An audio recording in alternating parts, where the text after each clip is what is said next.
if it's bad, Tyler. Yeah, no, I don't mean it in a bad way.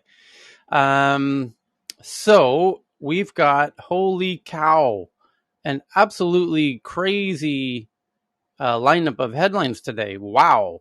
Here we go. From the top. All right, is everybody ready? Hold on to your chairs, everybody. It's gonna be a wild one. And happy Monday. Hope everybody had a fantastic weekend. And I hope everybody in Germany and Austria are okay. Those were some really wild videos of some heavy rain going on over there. So right off the top, the biggest story in the news at the moment is, and boy, is the whole internet buzzing about this. Washington Post, The Guardian, CNET, Washington Post, Amnesty, Haaretz, and Israel, of course, The Verge, Gizmodo, New York Times, and Gadget, Reuters, Slashdot, The Hill Insider, Associated Press, CNBC, Mashable, Financial Times, Politico, on, and oh my goodness, like a whole lot of top Twitter people tweeting about Israel-based um, organization group has malware that has infected 23 phones belonging to government officials, reporters, execs, and activists out of 60. Oh Jesus! So in the U.S., this is from the Washington Post. So out of 67 phones that were checked by the Washington Post in the U.S., out of 67 phones checked, 23 of them have this Israel. Well, I need to unpack this. We need to go chronologically because this is a messy, Is this huge, the Pegasus fun? it is. So Pegasus is an app, a spyware app out of Israel, and it's considered to be the best, which is not a surprise because Israelis make the best cybersecurity type stuff, and It's magic. yeah, they are winning the gold medal on that. So what's interesting is the Pegasus. Who was the first to story out? Snowden did a tweet which really caught everybody's attention. It was the Washington Post. I think I sent you a very long article, Well, and there's the New York Times. I know the New York Times is quoting the Washington Post, so I yeah, think it's but the Washington Post story. I think chronologically, the Guardian was the first story out of the gate because that's what Snowden first tweeted, and then it started this snowball in hours to come. So this all started 13 hours ago, and it says revealed. Leak uncovers global abuse of cyber surveillance weapon. Spyware sold to authoritarian regimes Ooh, used I to like how they're target labeling these now. activists, politicians, journalists, data suggests. The human rights activists, journalists, and lawyers across the world have been targeted by authoritarian governments using hacking software sold by the Israeli surveillance company called NSO Group, according to an investigation into a massive data leak. The investigation by The Guardian and 16 other media organizations suggests widespread and continuing abuse of NSO's hacking spyware called Pegasus. You'll be hearing the word Pegasus a lot in the next few days. So this Pegasus software, which the company insists is only intended for use against criminals and terrorists. However, that's what all the headlines are about today. Pegasus is a malware that infects iPhones and Android devices to enable operators of the tool to extract messages, photos, and emails, record calls, and secretly activate microphones without the user ever knowing, ever. And Gasp. without the user ever clicking anything, ever. The leak contains a list of more than 50,000 phone numbers that it is believed have been identified as those of people of interest by clients of NSO since 2016. So came out 5 years ago. And the question is, who are their clients? Forbidden stories. Everyone. It turns out it's everybody. But they say they only sell to governments that they approve of, and they won't And all allow. the people that they sell those to, and the people that they sell those to, and that launder it out to someone else. So, And to several of those following Khashoggi's yeah, we'll get closer to that. colleagues of Don't don't journalists. Yeah. don't let's not go ahead and ruin the whole surprise preemptively. So Forbidden Stories, a Paris-based non-profit media organization, and Amnesty International initially had access to the leaked list and shared access with media partners as part of the Pegasus Project, a reporting consortium, because this story is so big that the journalists realize, shit, the Guardian's not even big enough to cover this story. We need to get all the top media publications that we know of to work together to figure out the scope and scale of the shitstorm that is about to ensue around Pegasus. I So love the naming. Cyber surveillance weapon. What a great name for that with stuff. Like the previous generation, they were saying, oh, it's like a malware, it's a bug thing. We'll fix it in the next software update. Cyber surveillance weapon. Love that term. the presence of a phone number in the data does not reveal whether the device, blah, blah, blah. Okay, so forensic analysis of a small number of phones whose number appear on the leaked list also showed more than half had traces of the Pegasus software. The Guardian and its media partners, 50 different publications around the world, will be revealing the identities of the people whose numbers appear on the list in the coming days. They include hundreds of business executives, religious figures, academics, NGO employees, union officials, government officials, including cabinet ministers, presidents, and prime ministers, and many of whom you know very well. These are huge names that everybody knows. Presidents and prime ministers included. The list, that means their phones are all compromised. The list also contains the numbers of close family members of the country's rulers, suggesting that the rulers of these countries may have instructed their intelligence agencies to explore the possibility of monitoring their own relatives. The disclosures begin on Sunday, so yesterday, with the revelation that the numbers of more than 180 journalists are listed in the data, including reporters, editors, and executives from the Financial Times, CNN, New York, France 24, The Economist, Associated Press, Reuters, and really all of them. Because when the journalists found out that this Pegasus exists and this list of 50,000 numbers existed, the first thing they did was to check if they themselves were on the list, and they found out, oh shit, we are. Oh, and so is my colleague who I used to work with, because journalists move around from publication to publication quite regularly, like every couple of years. So it's very common for a journalist to have worked at 4 or 5 or 6 different publications over their career. And so they're all, this crazy, endless, fraternity, sorority of, colleagues that they've all intermingled with over their careers.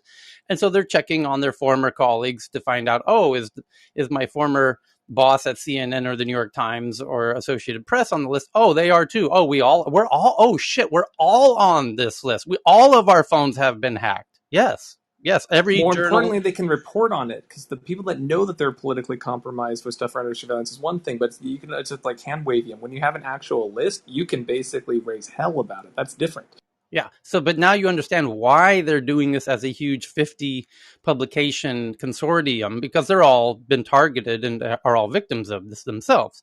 So the phone number of freelance Mexican reporter Cecilio Pineda-Birtro was found on the list, apparently of interest to Mexican client. As NSO said that even if Pineda's phone had been targeted, blah, blah, blah.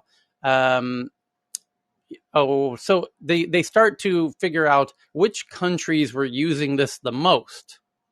And it turns out that Mexico had about 15,000 out of the 50,000, which was the very first customer of NSO, the Pegasus app, which is based in Israel. Mexico is the first customer. They have 15,000 people that they're tracking currently. Morocco has 10,000. The UAE has 10,000.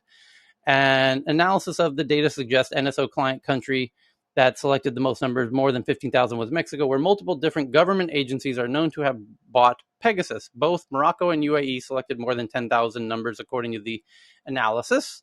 And the phone numbers which were selected, possibly ahead of a surveillance attack spanned more than 45 countries across 4 continents. There were more than 1,000 numbers in European countries that the analysis indicated were selected by NSO clients. Algeria had 6,000, France had 1,000, Turkey had 500, and there's just a huge map. It covers most of the world, and so that gives you a little appetizer as to what some of the so how Pegasus infiltrates a phone and what it can do. So it comes in. Now, this Guardian story that I'm tweeting out now from the Tech News Twitter account at TNATW, look at my photo to see the Twitter account, and you will see, if you scroll down halfway down that article, how there's a nice little image graphic of how how Pegasus comes into your phone and then what it's able to do once it's in your phone. So it comes in via SMS or WhatsApp or iMessage generally. And then once it's in, but you don't even know that it came in. They just send you what's called an invisible message that you didn't even know came in. And that is enough to compromise your phone. And then once it's in, once installed, Pegasus can theoretically harvest any data from the device and transmit it back to the attacker, including SMS, emails, WhatsApp chats, photos, and videos. Turn on your microphone, turn on your camera, record your calls, your GPS data, your calendar, your contact book, yada, yada. You get the idea. So that's the Guardian article. That was the first one out of the gate that Edward Snowden himself shared. And then it picked up from there because that the party was just getting started at that point, 13-ish hours ago. And then the U.S. started, everyone's wondering, every journalist in every country are looking to find who within their country has been compromised. And now the Washington Post in the U.S. says that of the first 67 devices they checked, 23 were infected, belonging to government officials. So, yeah, nearly half of the government officials that they initially checked were compromised. Just to give us a kind of an idea as to the scope and scale of how much compromised, how many people have been compromised thus far. So, including, as somebody kind of jumped the gun on that, including Khashoggi's wife before Khashoggi's disappearance at the embassy.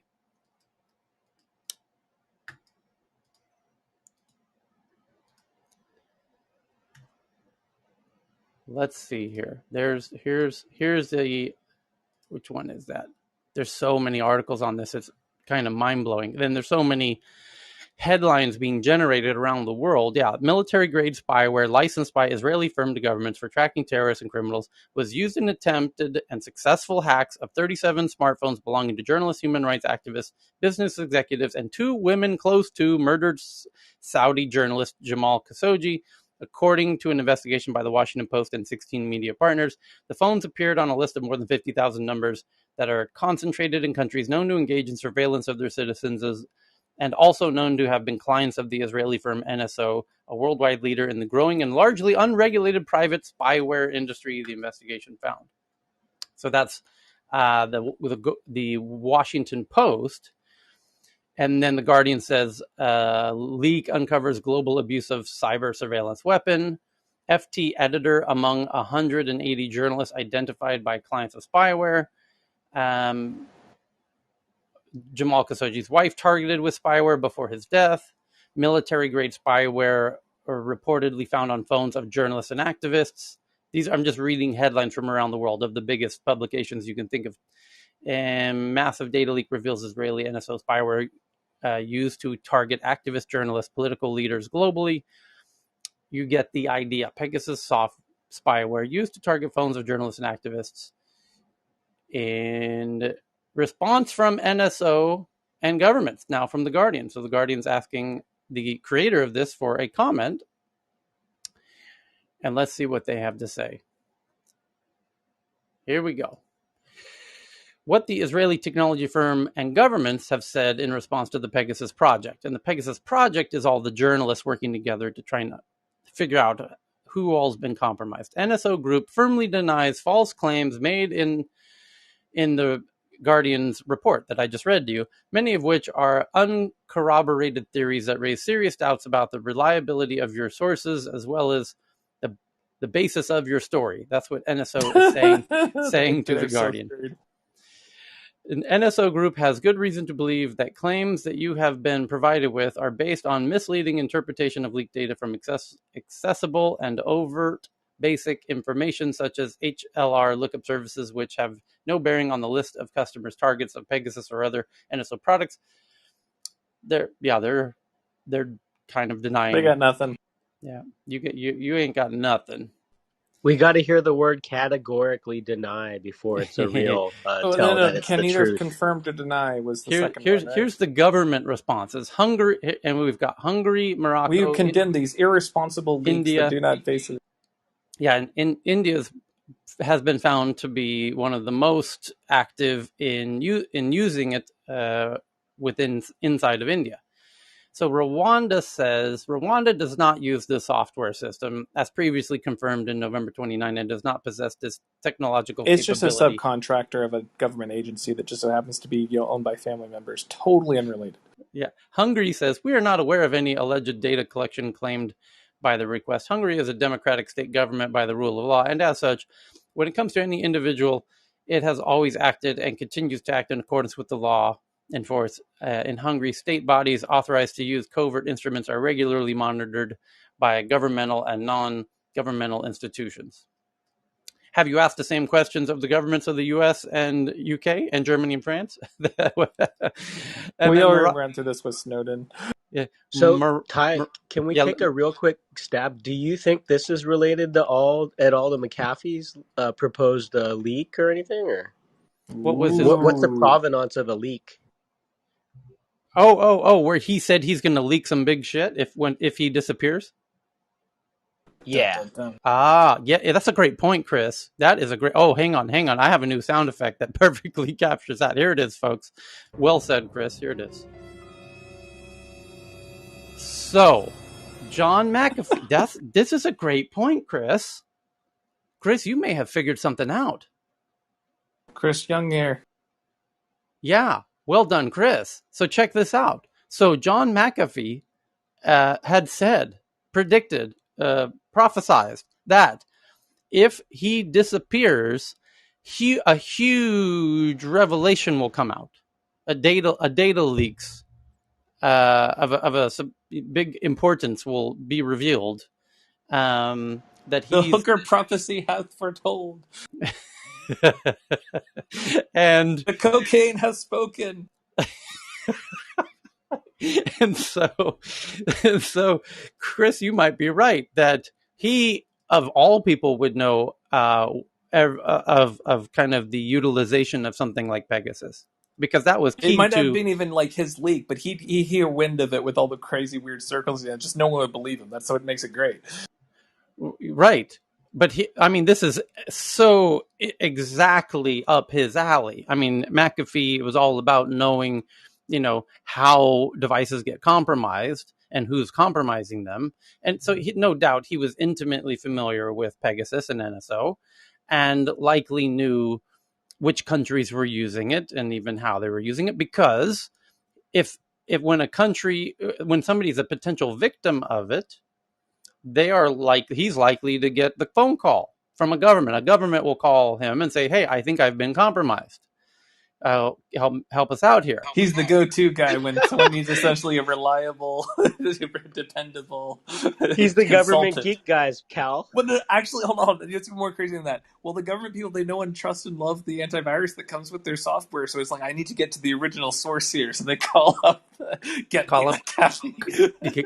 Call him McAfee. So he's likely to be intimately familiar with which governments were using this and had a database about it and knew who was compromised, because they're calling him and saying, "I think I've been compromised." So those are a lot of what's coming out now is McAfee's client list.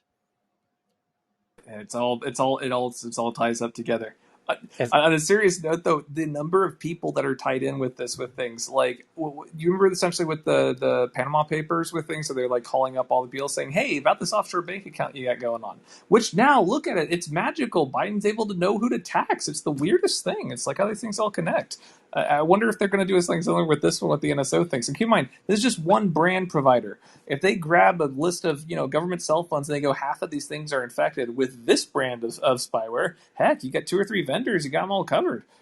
So Morocco says, because the Guardian is now asking countries, the main countries who have been implicated in this, again, were Morocco, Mexico, India, and now the Guardian is asking the government for official statements. And Morocco says Moroccan authorities do not understand the context of the request by the International Journalist Consortium.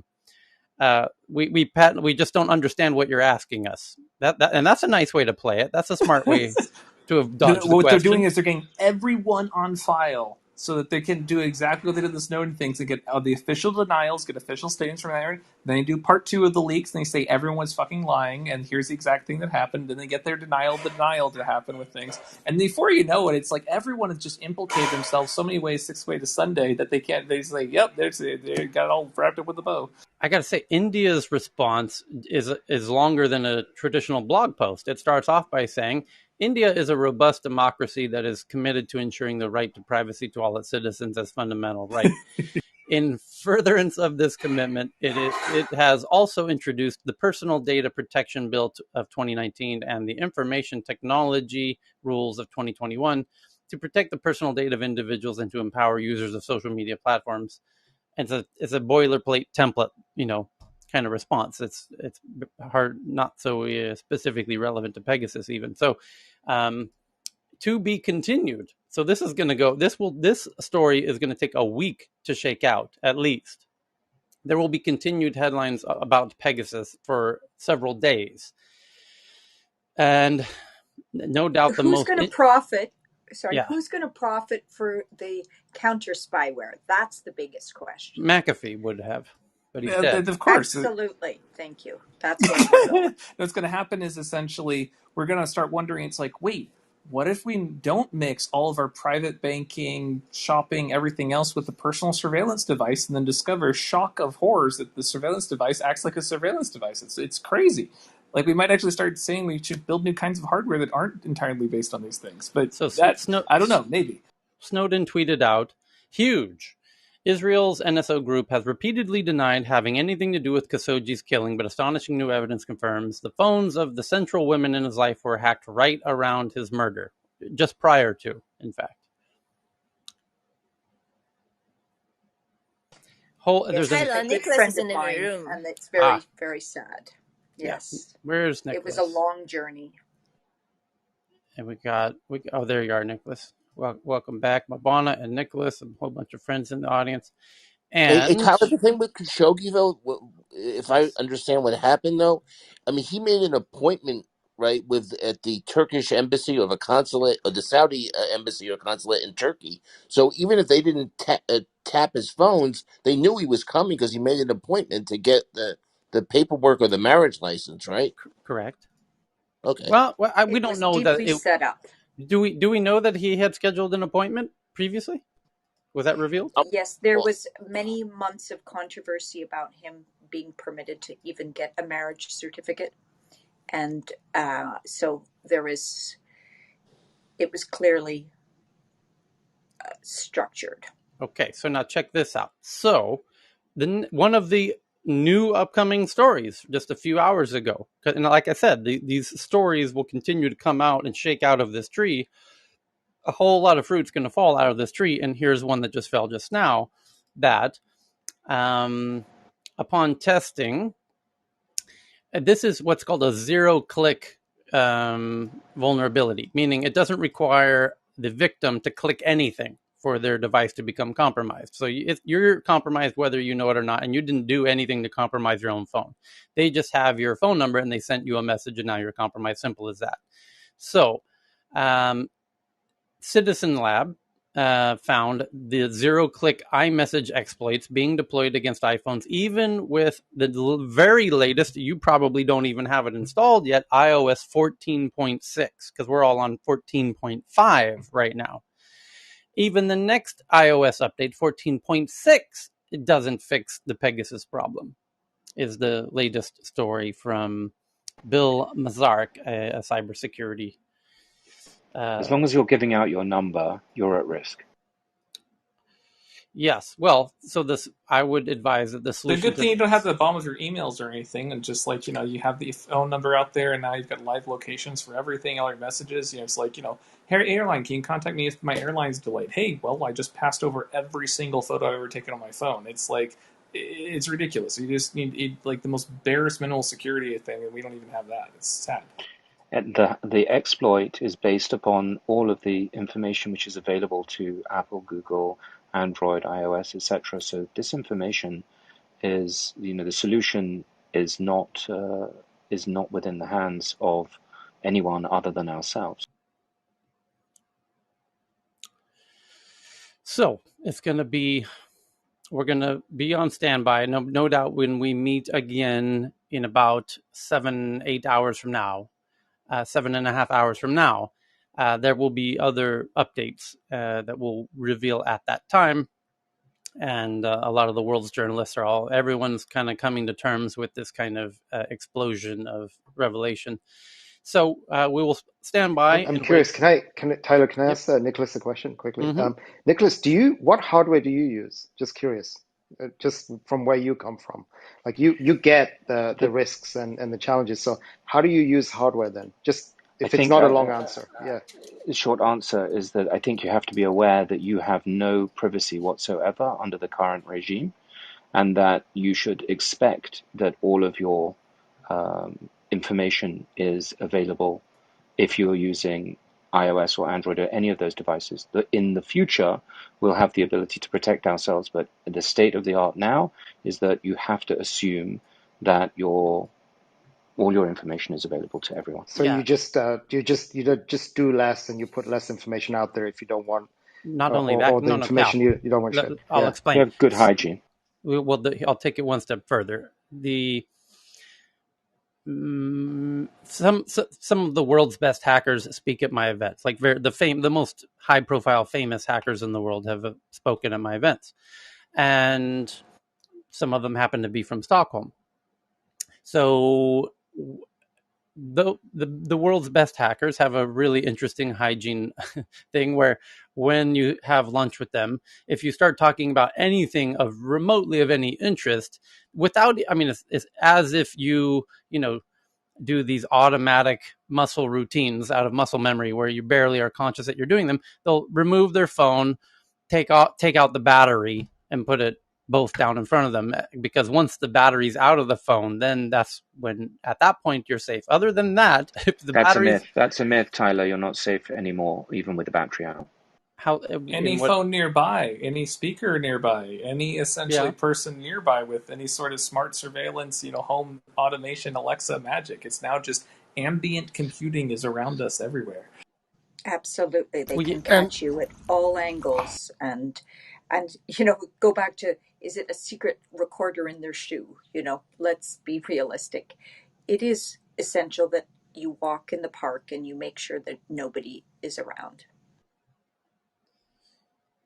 Yeah, wear a mask over your mouth because they can do lip reading from very far distances. Not only that, there's I saw one of the most amazing headlines lately that the Israelis had figured out how to tell what the conversation is in a room based on the flickering of the filament in a light bulb. They Oh, that's could, definitely a thing.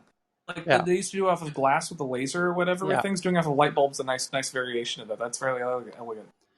So there's, to Nicholas's point, there's ways to figure out what's being said even without access to the microphone in your phone. If you're in a room with glass, because they can read it from the glass, the sound waves on the glass. But Do you think they even bother with actual surveillance anymore because it's so lazy easy? You just send a software update and you get all the data coming in. Why would you bother with real life with like human intelligence anymore? It's like everyone's already feeding everything to you without even doing any work. I mean, I feel kind of like it might be like getting lazy in the tradecraft if they rely on this stuff. well, let's see what Apple's response. Apple and Google, no doubt, will make responses around how clearly their Gas. devices are compromised, but to be continued. So that was the top story of the moment. Story number 2 is itself a huge story that started with Joe Biden making a comment when he was leaving the White House, boarding the official presidential helicopter, where he was asked, "What's your message to platforms like Facebook?" And he says they're killing people, and that the pandemic is the only pandemic we currently have is with the unvaccinated, and they're killing people. And then Facebook has responded with a lot of data, saying that their data shows a 50% decline in vaccine hesitancy amongst U.S. users, refuting Biden's claim that it's killing people. But his claim is that you're not taking down the misinformation, and that's his real beef with Facebook specifically, and we know that because there's the official White House spokesperson said that they're upset that they had met with Facebook. They've told them that there's these 16 sources causing 90% of them or 66% of the misinformation, and they really want them to ban those 16 sources. And the White House is saying they're not responding to our requests for this. And that's what led Joe to say they're killing people, because they're not taking down what they know is significant misinformation. And Facebook is responding not by saying, okay, we're going to take down those 16 or we acknowledge those 16. They respond by saying the data shows that 85% of Facebook users in the US have been or want to be vaccinated. President Joe Biden's goal was for 70% of Americans to be vaccinated. Facebook is not the reason that this goal was missed, which is not addressing his criticism head on. And then we employed similar tactics in other countries. And now here's where it gets interesting. They also say in their official response, which is a big blog post where they share a bunch of data, they name that since the beginning of the pandemic, we have removed over 18 million instances of COVID misinformation. But in saying that, you're half acknowledging that there is a bit of a problem, that you had 18 million instances of misinformation, and kudos that you removed them, but you had them. And you're and what's admitting, stopping 18 million more? well, it gets worse. Then they go on to say, we have also labeled, not removed, but labeled or reduced the visibility of, but didn't remove, more than 167 million of pieces of COVID misinformation. So you removed 18 million instances of misinformation by your own admission, but they're kind of saying it in the context of, we're doing a good job. Look at us. We removed 18 million instances of misinformation, and we labeled or reduced the visibility of more than 167 million pieces of COVID and misinformation. And Tyler, what are they going to suggest as the solution to this problem? Who's the who in that sentence? Facebook and the government are going to propose a solution. And what's the solution going to be? Identity verification. Absolutely. That's the answer, because the problem that Facebook have is that they can't stop the next opening of another account and another account, because there is no barrier to the identification information. And so you can keep on seeding misinformation and disinformation using Facebook as an exploit until they say, well, provide us with authentication of your identity, and then you've given up as much information as Pegasus is drawing from you anyway. But this, strangely, it's a solution that they will both probably be happy about, and they will both will then try to sell it to the end user as a benefit to the end user. And how do you do that? By creating FUD, fear, uncertainty, and doubt, which is they're exactly just going to highlight all the benefits. The narrative, yes, right? All the benefits of signing yourself up for Big Brother.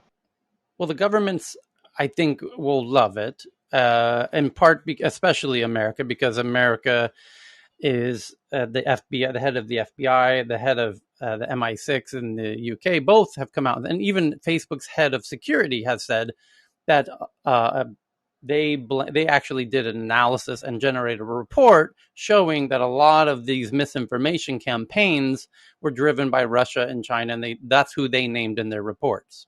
And they had the numbers for each, and they quantified them as a graph. And although there's in interstate bad behaviors as well, and the 16 people causing a lot of this COVID misinformation are American kind of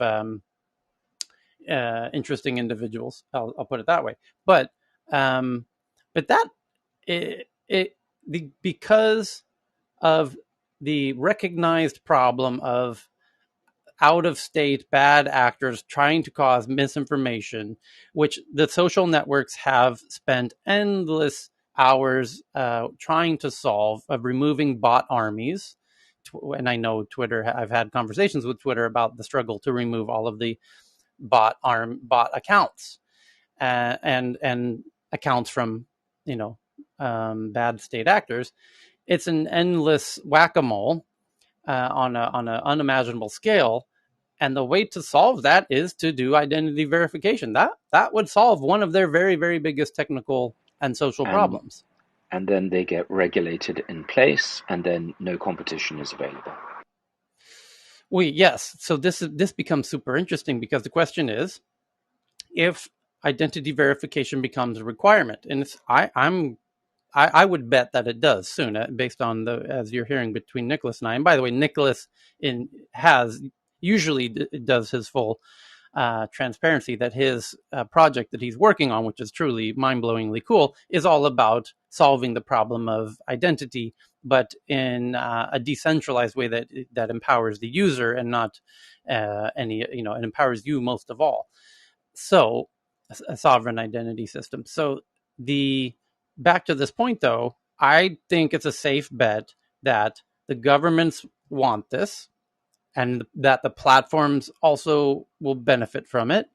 They both together will convince the users that it's in their benefit. The intelligence agencies will also be very happy about it. And Mostly. So it's public theatre. We're involved in public theatre with Pegasus setting the narrative like Cambridge Analytica and Cambridge University did when Facebook were exposed. But then the citizens themselves come to this point of like, okay, we're going to benefit by this new identity.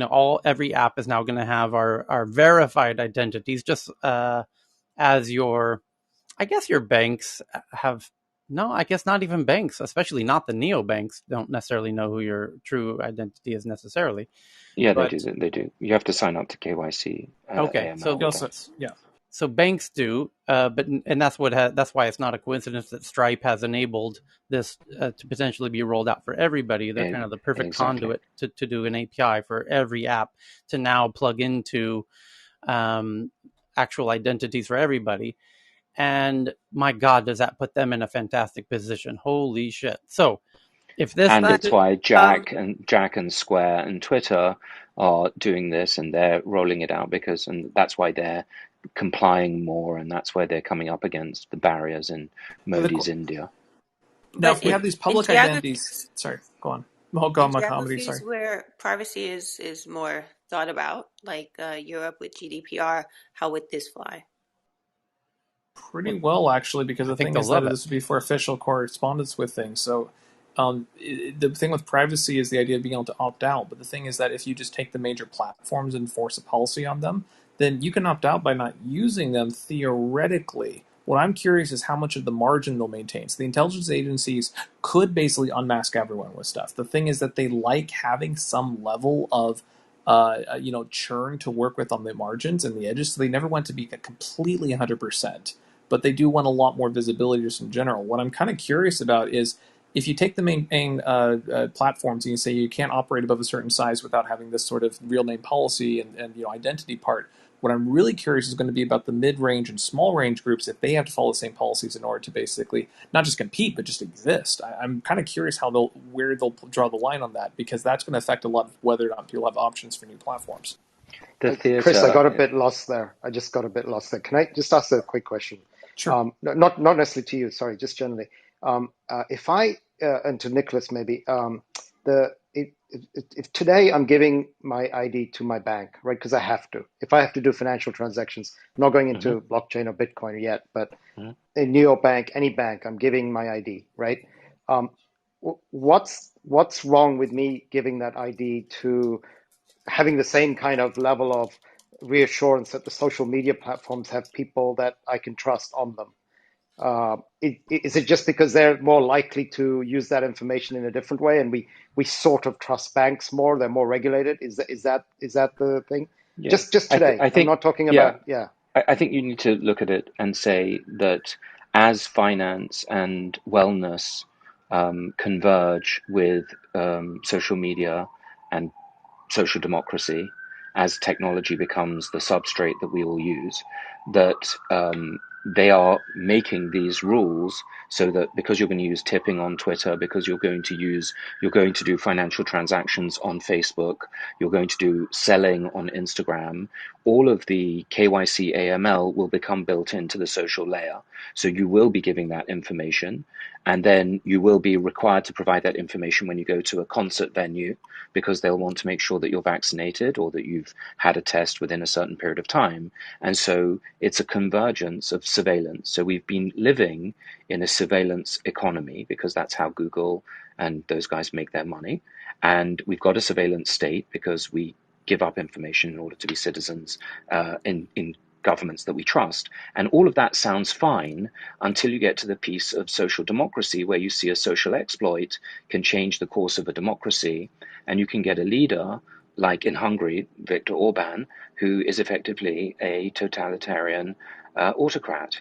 And once that happens, you lose democracy because they change the laws, like Putin did, and they make themselves and regulate themselves in place, and then you've gone back to the dark ages. So it's all fine until it's not, until someone Right, puts a right. gun to So, the Yeah, head so, but the of a problem, so but the here's the citizen. problem, thing. I'm going to be just one second, Florian, and then I'm done. So I'm going to be tempted, right? So if I want to tip David down there, right? I want to know it's David. I want to know that David's authentic. He's a VC. Everything he's Yeah, saying he is. And so I'm happy with that up to a point, right? I mean, because right now I of don't course. know really. That's I the know David incentive is thinking, alignment. but yeah, Yeah, they'll catch you on incentives. If you want to participate in the economy, if you want to go to this concert, you have to opt in, and that's all done by private companies, and not by the government, because the government cannot ask this of you. So the public theatre is to create Pegasus as an exemplar, which has been around for 10 years, and to then both sides go, this is terrible, this is terrible, and look, we got rid of 18 million, but we still got 167 million, and the government says, yes, that's terrible, how do we solve this? And there's an antitrust action going on, and they say, well, what about if we make it so that anyone who signs up has to give us their identity, and that means there's a giant disincentive to posting shit information, but that means that you lose all semblance of free speech, and that's when it hits Section 230, and is Facebook a publisher or a platform? And these are the real things that are going on every day in the privacy and cryptographic community. got it. I would Thanks, love, Florian. yes, I would love to hear your opinion on that, because essentially we are surveyed and micromanaged either for political or commercial benefit of other parties. So now, as you nicely describe, as a government can change and democracies change because of being micromanaged, micro-messaged. Now the question is really, who protects us individually in terms of our individual rights and the protection overall in the long run, because this is so transparent and so targeted. Like we fight a disease with a targeted antibody. That's great, but here we have a virtual target, or we are exposed to, and there's no way you can stay off that or can protect yourself. And you might ask yourself, I might be in a safe place today, in a great country today, with a great whatever government today, but maybe in 5 years that all has changed, and suddenly, you are actually at risk. There is only one solution, and that is for the individual. That's when Kai, I think, asked me the question. Cal asked me the question about what do I do, is that you have to, acknowledge that you're completely surveilled at the moment. So the future is to have technologies that are owned of, by, and for the people. And this is the evolution of technology. We had to find a way to subsidize the internet, and that was advertising. That's surveillance, the beginning of the surveillance economy. And because of the surveillance economy, the governments were able to use the technologies that were developed in order to create surveillance states. And surveillance states exist where there is no freedom currently in many parts of the world, where the government has essentially locked in its population, and they will not be able to escape. And so it's essential for us to recognize that these new technologies are the technologies that can be owned by us. And then you have to use democracy whilst it still exists to say, we want a sovereign digital identity rights as human rights, because otherwise governments will naturally close the door on you, and corporations will cooperate with them to do that because it's in their shareholders' best interests.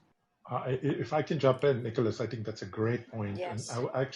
I want to say one thing. Just before we acknowledge it, though, the group that's in this room and a lot of people in Clubhouse, we are the minority in being able to understand how much of data insecurity there is or lack of security. There's got to be a piece around educating the user community on internet ethics, digital well-being, all of these things, because a lot of them don't know what they don't know. I very much agree on that. And, part of the work that the teams that I've been involved with that have created Exto Lab is that it is offline. It's an independent card. And people are like, well, we can transact and have our cyber wallet on our phone. I'm like, well, fiat and crypto and biomimicry of that humor of humans, the biometrics and biomimicry, like nature teaches us that we should not have trust in devices in a very abstract way. But that's why Extolab is very important, because the biometric side of it, where you can lock down not just with 3 different layers of security and authentication, but is that you actually own it offline. And when you choose to come on, you can ledger up and share. But there are very few things that can lock down your identity or be a biometric smart ID or passport card. And yes, it will be used as a health card as well. But it's how and I where you said it, Vinny, some of us are aware of this, but most people aren't. And we're sharing and living and giving all our data. So we are actually fully responsible for our own leak. So, Johan, did you want to jump in on this whole Pegasus issue? Johan is not here. He's in a meeting. Oh, he was just here a minute ago. So, Oh, yeah, just inviting up Adriana and Heyman, and welcome back, Faraz, everybody there. Hey, Shane. So, if you had a comment on this one before we jump into it. Hey, Jennifer. Jennifer, did you have a hot take on all of this whole Pegasus fiasco? Have you been following? No, I just rejoined. What's Okay, going on with we Pegasus? will circle. Well, the world's exploding. We'll but hold Okay. that thought. We'll come back to it. So, Tyler, yes, I do have a chip to something to say. Like one of the things that they also put as a possibility is the fact that if you do use your identification in the blockchain, you can digitally only give the piece of information that is required. So if you're going to a concert, they need to know your age, but they don't need to know your address. No, if you're going to yeah, we got it. show you got tested, Yeah. you can show that you got tested, but you don't need to say that Right, we got it.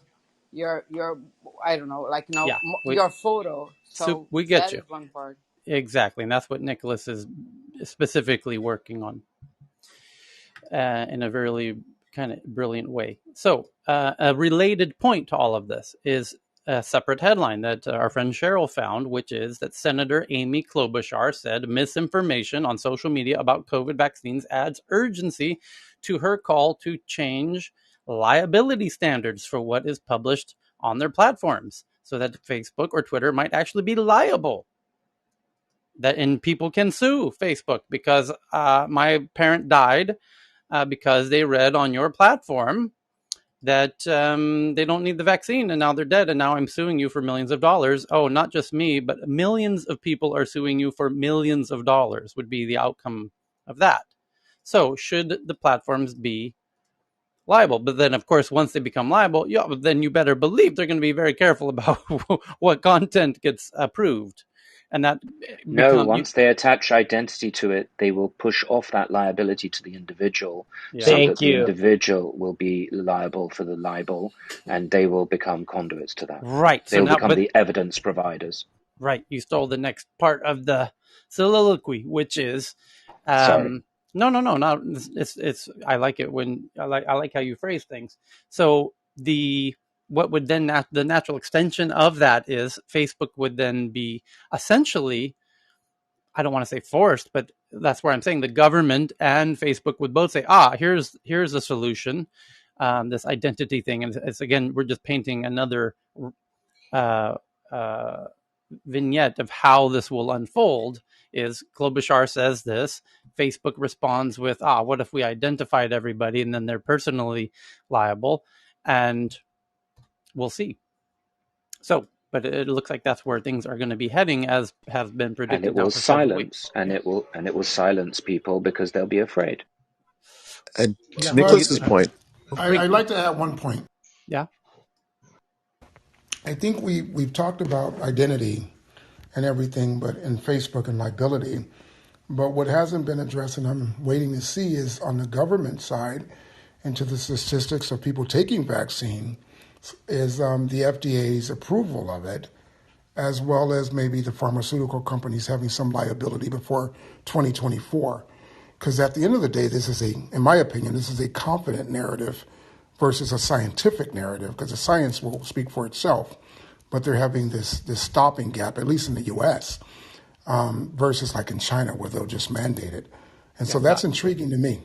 To be real careful not to turn a conversation about misinformation into about COVID specifically, because it's the misinformation issue and the liability issue will come up again and again and again into different around different topics way outside of COVID. Yeah. So as soon as you bring in COVID, the conversation quickly turns into masks or not masking and all, and we get way off topic. So I just want to avoid that. It's just and I've seen it happen too many times already. So what other big stories at the moment? So we covered the first two. Now, article number 3 at the moment is not that big, actually. Zoom, the video calling, conference calling platform that I hope everyone's familiar with Zoom, says it's acquiring a cloud-based call center software for sales, marketing, and support. And the combination of Zoom's robust communication platform with this intelligent cloud contact center will enable organizations to engage, with their end users over Zoom and everything, and it'll be very interesting. So the next one, number 4, is that an Italian museum is using cameras to monitor people looking at artwork to define a work of art's attraction value and accordingly change museums' layouts, as if they didn't have humans sitting in chairs all day next to the artworks, falling asleep most of the time, who could do this, with their human security teams. No. So they're using cameras next to the paintings, and you can see this in the link that I'm tweeting out now, where the camera is directly next to the painting, as it's like touching the frame, and the camera's looking at the faces of the people looking at the paintings. And if they put this on every painting, they could then have the analytics of which paintings get the most amount of eyeball time. And that's very useful to museums, because then they could take the lesser attractive items and trade them with other museums. And so the museums who have eye tracking it's A/B testing, essentially. And any geek will know what they're doing here is you've now added the data to the mix. You've now digitized your museum, which is truly interesting. Your museum has now become almost like a website where we now know which pieces get the most view time, at what times of day. All kinds of really interesting data comes from this that will give museums who have this an unfair advantage against the museums that don't, because then they'll be trading paintings, one side very informed, the other not, kind of flying blind. And so it's a really interesting, although there's, of course, other interesting issues that rise as a result of doing that. For example, it says, using cameras to monitor people looking at artwork, researchers hope that the data can help define attraction value for specific works of art, leading to changes in museum and gallery layout and exhibit scheduling. And it's a really interesting concept. But of course, there's other issues that it raises, no doubt. Especially if I there's... would assume that there's a direct correlation between the value of the art and the number of viewers. One would think. A look at the state of community Wi-Fi providers in New York City is the next big headline. So number 5 is Wi-Fi providers in New York City, including NYC Mesh, a nonprofit covering 800 households, which seek to end the telecom oligopoly. New York City Mesh, a brand of a few dozen tech volunteers, takes on Verizon and the big incumbent providers with a promise of an inexpensive community internet. And this is from the New York Times. And what I find most interesting about this is the fact that this is going to happen around the planet very soon as Starlink comes online. And one individual is going to pay for Starlink and then sell the internet access to their community in parts of the world that don't currently have internet. And you're going to have thousands, tens of thousands, hundreds of thousands perhaps of new internet service providers selling their Starlink access to people who previously didn't have internet. So this is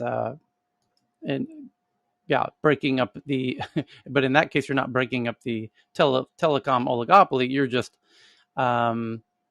bringing it to parts of the world where they weren't competing anyways. But in aggregate, Starlink is going to be tremendous. Like, it has huge opportunity here. So the next big Tyler, yes? just a quick thing on Starlink. I don't know if you've seen we talked about it, but China and Russia have already both banned Starlink hardware correct from being sold. Yeah, Yeah. not well. And The there's a Russia few more was countries first. jumping on Yeah, the. yeah. Well, that's going to be an interesting list to watch grow. And Russia was the first to announce we are banning this, like, sight unseen. No test needed. It's not allowed, and not at all a surprise that China's now. If I haven't seen the articles myself, could you send that? I guess I'll Google it, but no, that's not a I'll surprise at send all. it. I'll tweet it to you. And it'll be very interesting to see which countries ban it, because they will start doing so very soon, because it's set to go online very soon. Tyler, just to add on a quick point there, and sorry to interrupt, Pakistan and India, as two nations, are known to be some of the most creative to get around government banning. I don't know how or what they're going to do to Starlink, but I'm sure someone is going to find a way to provide Starlink to the community. Well, interestingly, there's a domestic Indian company that is, working to compete with Starlink, which will likely position India to want to give them the advantage because it's domestic to India, and they can have much more control over it and the people behind it. So it'll be interesting to see. That's Yes, already happened, but by the way. I mean, yeah. Starlink's taken deposits from about, I think, 10,000 people in India, the $99 deposits. Mm-hmm. And there was a regulator has said that they can no longer accept deposits from India because Starlink has not applied for an internet license officially in the country. And there you go. That same article referred to Reliance Jio saying they're in huge support of every company following the internet licensing norms, obviously. Right? So it's happening. Yeah. And again, the list of countries that joined the Starlink ban will be super interesting to watch. And the hackers who figure out how to make it work in those countries despite their bans is going to be super interesting to watch. And I mean, people who say it won't be possible need no further than look at the top headline of the day. Your iPhone is recording everything you're saying and doing, even if you're the president or prime minister, and you're telling me they won't figure out how to get Starlink, which has coverage blasting over your geography, whether you want it or not. You need a receiver to receive it, which Tesla is happy to sell you or to your neighboring country, and that person can bring it into your country geographically. And you're telling me they're not going to figure out how to make the receiver work in your geography? Hey, did Putin ever take up Elon Musk's offer for doing a Clubhouse interview that was kind of a thing for a bit? Did that ever go through? It didn't. People were wondering why the hell is he offering that. It's 1 week after Russia said they didn't want Starlink in the country. Is it that hard for journalists to put two and two together here? It's like he just sends out a tweet. It's like someone send out the message or something, right? So the couple of other interesting headlines but not. These are the big ones before we get into the more interesting ones that everyone on stage and in the audience has found over the past 24 hours. And that's where shit gets really interesting. But the last few big headlines at the moment is interviews with digital artists and game makers who are pushing the boundaries inside of Roblox, which is similar to Minecraft, which is this virtual environment. You can almost think of it almost like a game, almost like a VR environment. It's kind of blurring the lines now. by creating interactive art projects and MMO games. And like so many Roblox players, digital artists are spending a lot of time building up these virtual worlds inside of Roblox, which is kind of a continuation of where Minecraft was a real popularized that whole concept, and Roblox is taking it the next step. And then there will be there's a lot of virtual worlds are kind of exploding all over the place right now. And if you thought they're big now, wait until VR takes off. It's going to get in absolutely mind-blowingly wild, these virtual worlds through VR. So experts, they're just huge. What it is they are huge platforms that enable anyone to create inside of these virtual worlds. And that's what's so compelling about them. And that's why kids are spending all of their spare time building their own little Minecraft worlds and now Roblox worlds. But these worlds are getting more realistic and more complex, and they will soon become indistinguishable from reality and in their visual appeal. And if I had the realization yesterday, because we were in the medical tech room and we were talking about a headline where they managed to tap into a part of somebody's brain computer interface where they could translate what the person wanted to say much more efficiently, effectively into text, which is great because people who can't speak, currently have to who's the scientist famously who, used the machine to, Hawkins. Hawkins had to, basically use his eyes to click on a keyboard on the screen through an eye tracker. And that is very cumbersome to type out every letter. And now with this brain computer interface, it was understanding words without having to look at letters at all. And it's a far faster way to communicate. And then the next step I realized, and this kind of blew my mind, is rather than forcing people to communicate verbally as you and I are doing right now, and I'm trying to describe what I'm looking at right now of my office, and I have to compress it down into mouth clicks for you to reimagine what I'm seeing. But what if we could do brain computer interfaces where I communicate visually without forcing it into language, of either verbal or written language, so that I tap in not into the vocal part of my brain or to the language part of my brain. I tap into the visual part of my brain, and that gets sent to you, and you receive it in your visual part of your brain.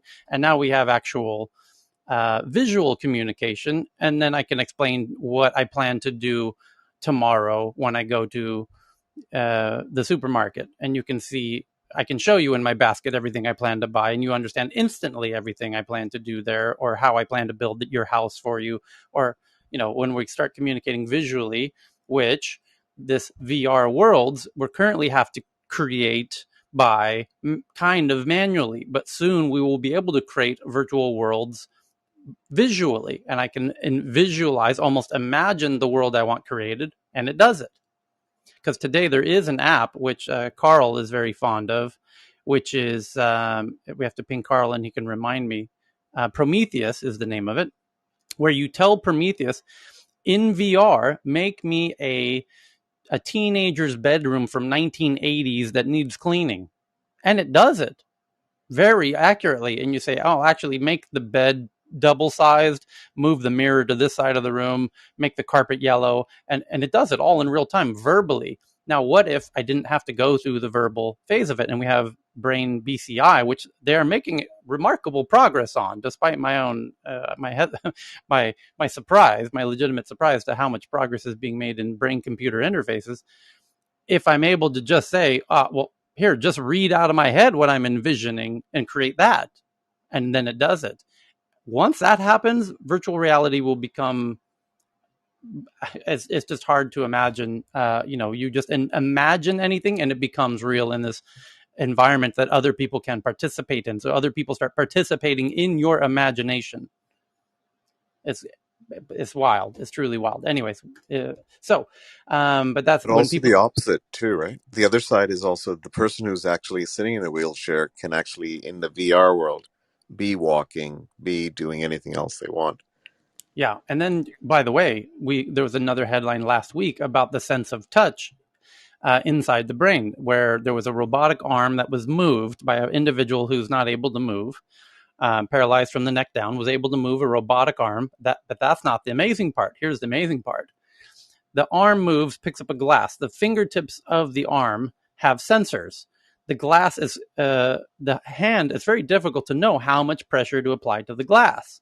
The sensors in the fingertips were then, that signal was sent back to the person, who could then tell if they were squeezing the glass appropriately to lift it up and not crush it and not drop it. It's the right amount of pressure.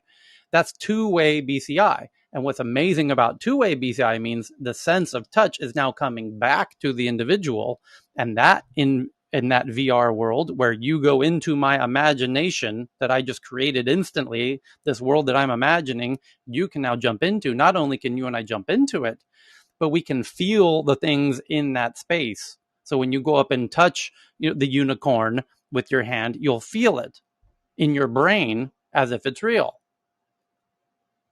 Yeah, Tyler, we are working on the same in India also. Next 1 year, you will have something like that, an offering from India. That's So super exciting, actually. yeah, I mean, just looking at the rate of progress in this, it's very likely to happen in our lifetime. So it's truly mind blowing. Anyway, so a look at, we covered a lot of those. We covered Roblox. So when I talk about this Roblox headline, there's a lot more to, as much emphasis and money and eagerness that's happening in these spaces. It's important to understand why and what it's potentially all leading up to. Experts, here's one from the New Yorker. Experts say consent and disclosure are key to the ethical use of synthetic media amid controversy surrounding Bourdain's deepfake voice in the new documentary. So to unpack this, there's a new documentary about Anthony Bourdain where the director producer wanted Bourdain to read an email that he had written, but Bourdain is dead, so he can't read it. However, they used an AI that took his voice print and then had the AI read the email, and it did, and it sounds just like Anthony Bourdain reading his email, and they use that in the movie, and they're not telling the audience that this is an AI generated synthetic, actor now based on Anthony Bourdain. They just think it's Anthony Bourdain reading his email. And so the New Yorker's headline is that experts say consent and disclosure, because there's this deepfake thing is about to go absolutely bonkers in a way that people just don't understand. And when we were talking about the need for identity verification, well, if we don't have it, you're going to have this room in about 6 months is going to be filled with every major celebrity you've ever heard of. Because that's how fast this deepfake thing is coming. So be prepared to see Obama and Bill Clinton and Angela Merkel and Albert And Einstein 1,000 Tylers. And yeah, 1,000 Tylers. and Genghis Khan and Jesus Christ, by the way, is our special guest next week here in Tech News Around the World, because that's how fast these deepfakes are coming, whether you understand it or not. Us tech geeks understand it, and we're telling you it's coming fast and furious. It's on our doorstep. It's here because you no longer need to be a professional to make these deepfakes. It's going to become consumerized, where the idiot you went to high school with is going to be able to make an incredibly convincing deepfake in a very near time. Yeah, Chris? Tyler, we need to connect offline sometimes. You did the ALA content ecosystem, so I moved out here with things and advised some executives on some of this AI deepfake type kind of magic that we were looking at for stories. One of the more bizarre consequences of this, there's that new Space Jam movie. I am actually kind of pissed about that because some of those conversations got put into places fourth hand, which I'm kind of a little annoyed at. If you ever get some time, there's a whole big old thing on this, on what the content industries are doing this. There's some fun things happening behind the scenes, and they don't really understand it very well, but it's really weird watching how they propagate the ideas in the larger culture about what's possible. It's fascinating.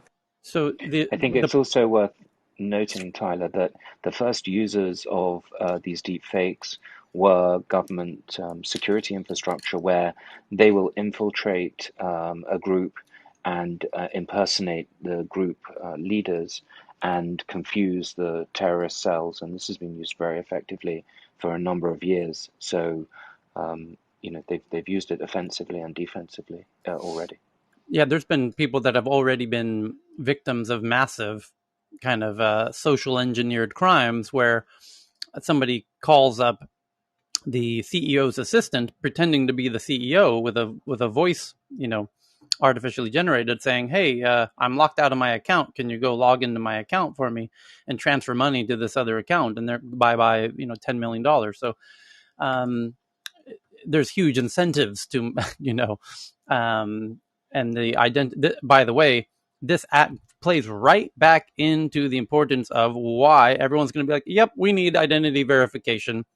If you didn't think we needed it, an hour ago when we were talking about it with regard to you add in all of this deep fake element stuff, and now you're like, we have no choice. We have to do this because these misinformation campaigns on social media, which are already causing insane amount of division in the US specifically, but of course other places, wait until you add the deep fake element to that and then see what happens.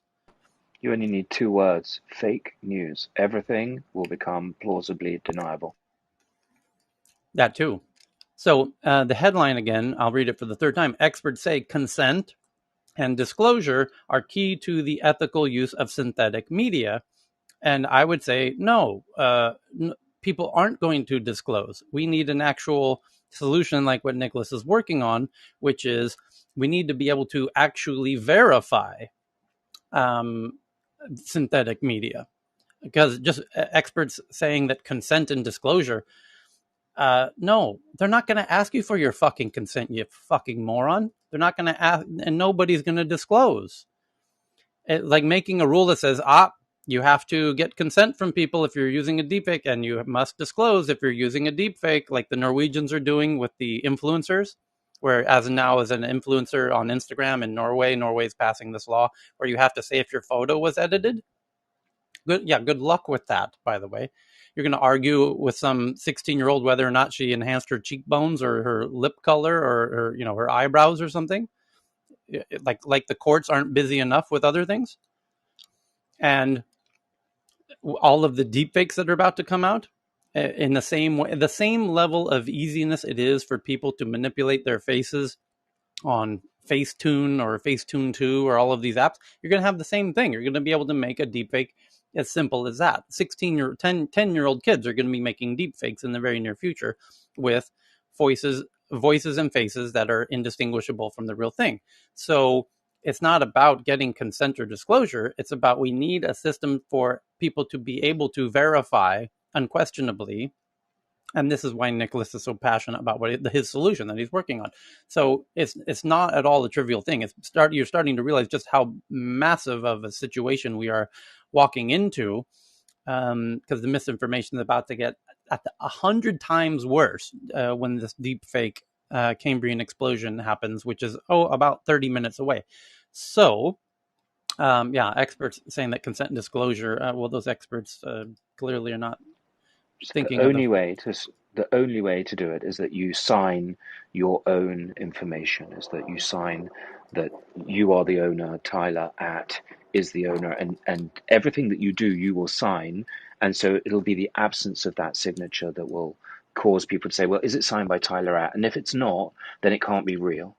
And so what they're banking on, or that when I say they, the centralized surveillance capitalists and surveillance states, is that they will impose, or that Facebook will impose this, and that will become the signature. But imagine if you can then be deplatformed from any of those things, then you lose your ability to sign. Deplatformed from Apple, deplatformed from Google, whatever it might be. So that's why it needs to be self-sovereign, and that's why it needs to be owned of, by, and for the people, which is why the next wave of technology has to be decentralized, because it can't be owned by a company or a government, and it will hopefully become self-evident to us that we will only accept signed information, but that information has to be private, which means it has to be cryptographically encrypted such that the underlying data cannot be mined by surveillance states. So I want to turn it to now the most interesting headlines from people all over the place, and we'll start with climate. And before I turn it to Dan, I've got two from Thomas in the audience that he found. One is that At least 70 large wildfires are burning in the U.S. West as fears mount over conditions, and this is coming from Oregon, essentially, so just retweeting that. Bootleg is now the largest U.S. forest fire at 281,000 acres and just 22% contained as excessive heat forecast. Just tweeting that out, and now tweeting out the next one, which is, this one's wild. Iran protests. Now 2 people have been killed in the water crisis demonstrations. Iranians are protesting because they've run out of water. The water, and let me read this to you from the BBC. A man has been killed during a second night of protest over severe water shortages in southwest Iran. State media reports. So Iran's even reporting this. An official in Khuzestan province said that the protester was accidentally hit by people who were firing in the air, according to state news agency IRNA. Opposition sources accused the security forces of causing the death. Iran is facing severe drought, and there is growing public anger over water and power shortages because they have hydroelectric dams which no longer have water, so they can't produce energy, so there's power outages and no water. Not so dissimilar to what's happening in parts of California at the moment. The death happened in the town of Shadagan, and pictures of the man have been shared widely across social media. And the man has been identified, Iranian sources. The water crisis has devastated agriculture and livestock farming and led to electricity blackouts. Earlier this month, protests broke out in a number of cities across the country as they are running out of water. The authorities blame reduced rainfall for the situation, saying many hydroelectric power plants are not operating and electricity consumption has surged as people use air conditioners to cope with the intense heat. But many locals say the problem is mismanagement and corruption, and that's why they're protesting.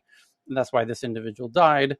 And they say thousands of farmers now cannot irrigate do irrigation, which means there's no more. The food is going to run out as well. Fun times. Who knew that water would lead to food and energy? And are we starting to understand the importance of the alarm bell I've been ringing, for the past few weeks now about water will in fact be the main issue? Are we starting to see the picture that ocean level rise is a very real problem and will be a very real problem? It's going to go climate scientists debate, but the consensus is somewhere around a foot per decade for the foreseeable future.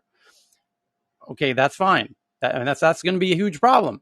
Going to be a huge problem, and is in some places already. But Iran running out of water, which means running out of electricity and running out of food, is happening right now, and there's protests about it right now, and it's starting in a very real way. Thousands of farmers not able to do their crops, and people, multiple cities protesting the fact they don't have water and now energy, and they very soon won't have food. So it's good times with this water stuff. Real fun stuff. There are people that know how to do terraforming and know how to do raising water tables and stuff. Like Jared Glinsky in Canada does amazing work. There's other permaculture people that look at not just small little backyard gardens, but how to turn deserts into lush oases, that kind of things. They don't get nearly enough attention for their work. If there are places or people that want to fund solutions for this, I know who to point them towards. There's some good things in this area. But this highlights. I don't think that's going to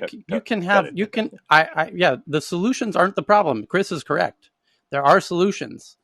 There will be solutions, and they will be they will be underutilized or unutilized. And the question, watch how this plays out. And I would encourage people not to get lulled to sleep by the safety that there are solutions, because it's not just about solutions existing. It's about taking the necessary actions and what have you. Dan, go ahead, give us your headline. Well, yeah, and the interesting thing, but you're pointing out, because what's interesting is those drought headlines at the same time.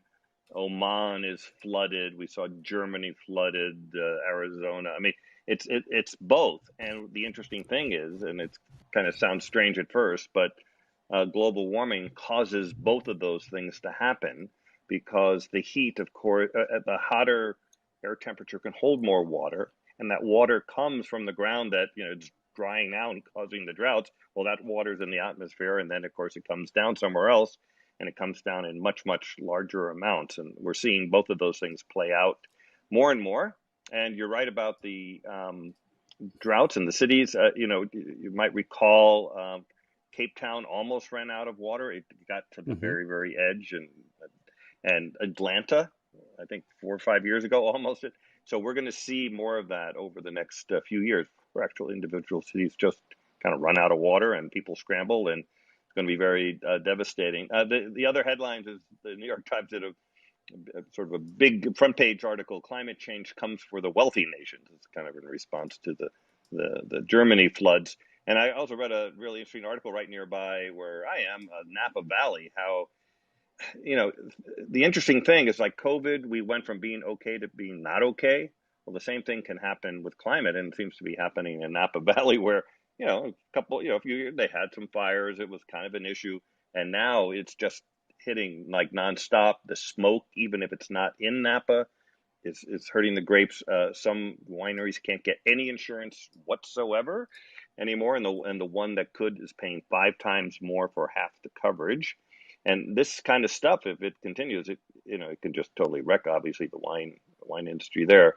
But it's happening all over, and you can't. And the one non like weather disaster one that I noted out of Bloomberg Green was, the has natural gas peaked?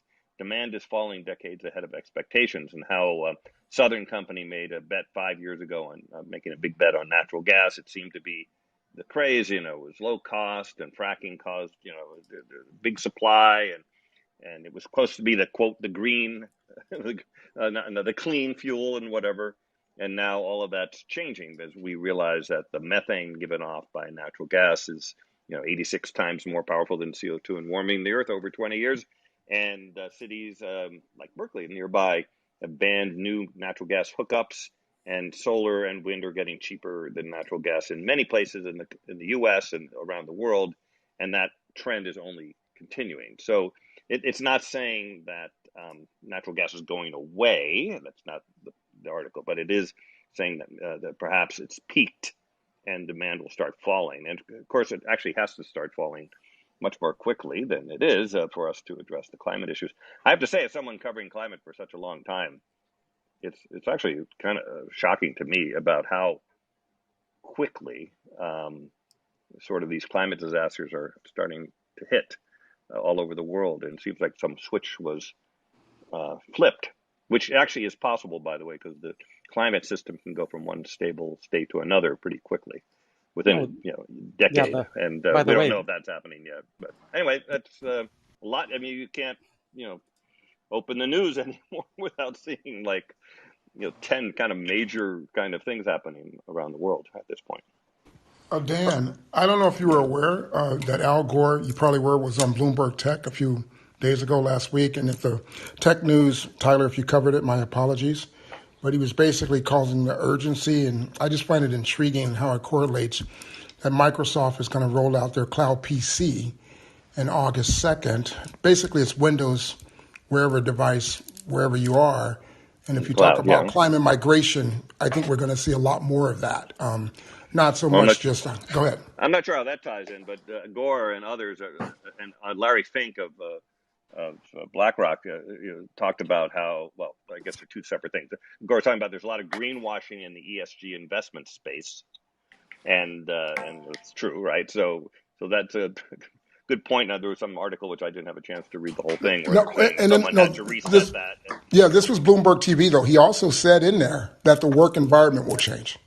He hinted Okay. to Emily Chang that work will change completely as it has been, and it won't go back. That's what I'm saying. Well, that's certainly true. By the way, life is going to change. The insurance, weather, fires, floods, droughts, food costs. I mean, it's happening. To be honest with you, a little ahead of when I thought it was going to like start to happen like this, but it seems to be happening, and it's not going to stop. Uh, we might have lulls now. And by the way, there's huge fires in Siberia. There's I don't remember the name of the city. It's the coldest big city on Earth, and it has a heat wave, and the smoke is like what we had here in California a year ago, the orange skies and stuff. And that's in Siberia, and the forests are burning. There's a fire burning in California that's the size of Los Angeles, half the size of Rhode Island. You can look everywhere. It's pretty amazing, actually. It's kind of crazy. And yet we're still not really taking it seriously. So now we'll see whether the Dan, that was the shift question in I the was. impacts will cause actual changes. That's That still was to the be seen. question I wanted to ask of you, Dan. Do you think that climate change was the first major casualty of misinformation and disinformation, and that could be the reason why no one's really taken this seriously until they experience it? Or is it just a human factor that seeing is believing and this just all seemed too fanciful for the general public to understand? Yeah, I think it was mentioned on here before but there's an article, a research paper out a couple of weeks ago showing that ad supported social networks, which like Facebook and everything else, are as much a threat to human civilization as climate change. And the reason was because in the past, for thousands and thousands of years, we had mechanisms to filter information flow and get proper information to the decision makers. And then the decision makers would make decisions based on, some reasonable information. And now that's out the window. I mean, we can just look at the United States. Look at the COVID vaccine, where people aren't taking the vaccine based on misinformation. That's insane, but it's exactly happening. And the same is happening with climate change, where Biden, by the way, what he said he wanted to do, he's not obviously not able to do it because there's so much misinformation, and it's official. I mean, we're not talking about like someone did a anonymous tweet that someone believed. It's like this is like the official position of one of our major parties, that climate change isn't a big deal. I mean, they don't all say it's not real, but some of them do. But it's just not worth taking action. That's extremely dangerous. It's a clear and present danger.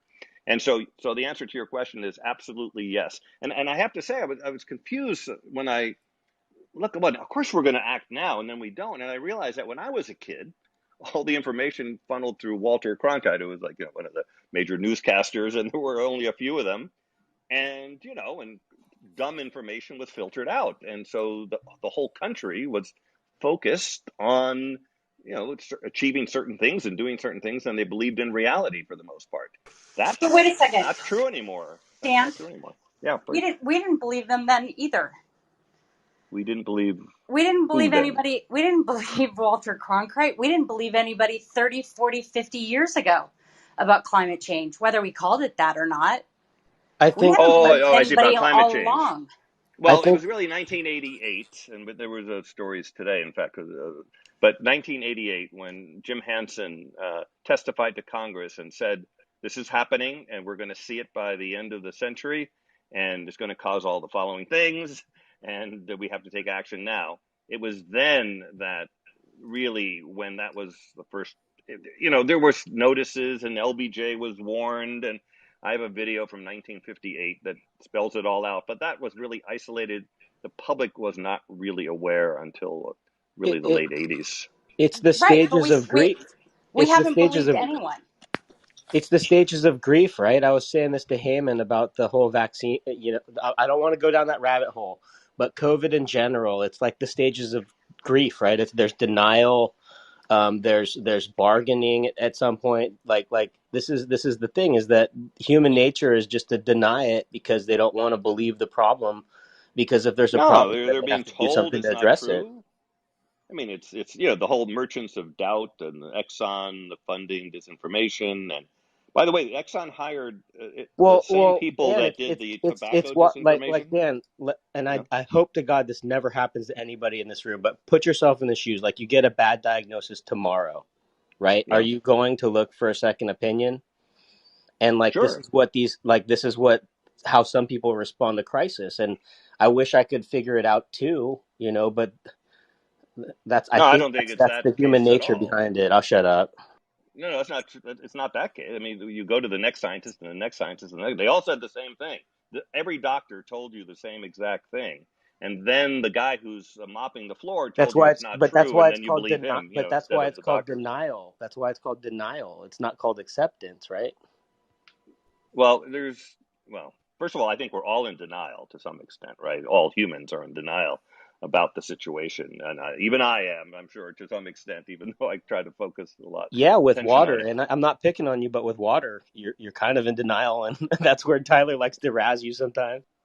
Why am I in denial about water? Maybe I'm Well, missing something. you don't think you're a sitting duck like the rest of us. Who said that? No, no, Eh, no, no, no, no. I'll shut I up. I don't want to put words no, in other I people's just mouths. I understand what Tyler's doing. I thought about it. I just chose not. That's not the path I wanted to take. It's stand and fight, and not be the one. Unless Tyler's going to invite all of us over to his house someday. And So we're all waiting, Dan. You're right, because we're all waiting, Tyler. Because The lesson is don't wait. You got to take responsibility for you and we your need an life. island, though. We're in Yeah. California. We need an island. So But in to, the but to Tyler, be I'm can a I sitting chip clear, duck. in? we can do lots and lots and lots of things. Will it be bad? Yeah. Well, it already is getting bad, and it's going to get worse. But it can be way worse than that. It could be so bad that the only people that are like sipping drinks is Tyler and a few other people. We don't want it to get to that. And there's easy, good things we could do, like put a price on carbon.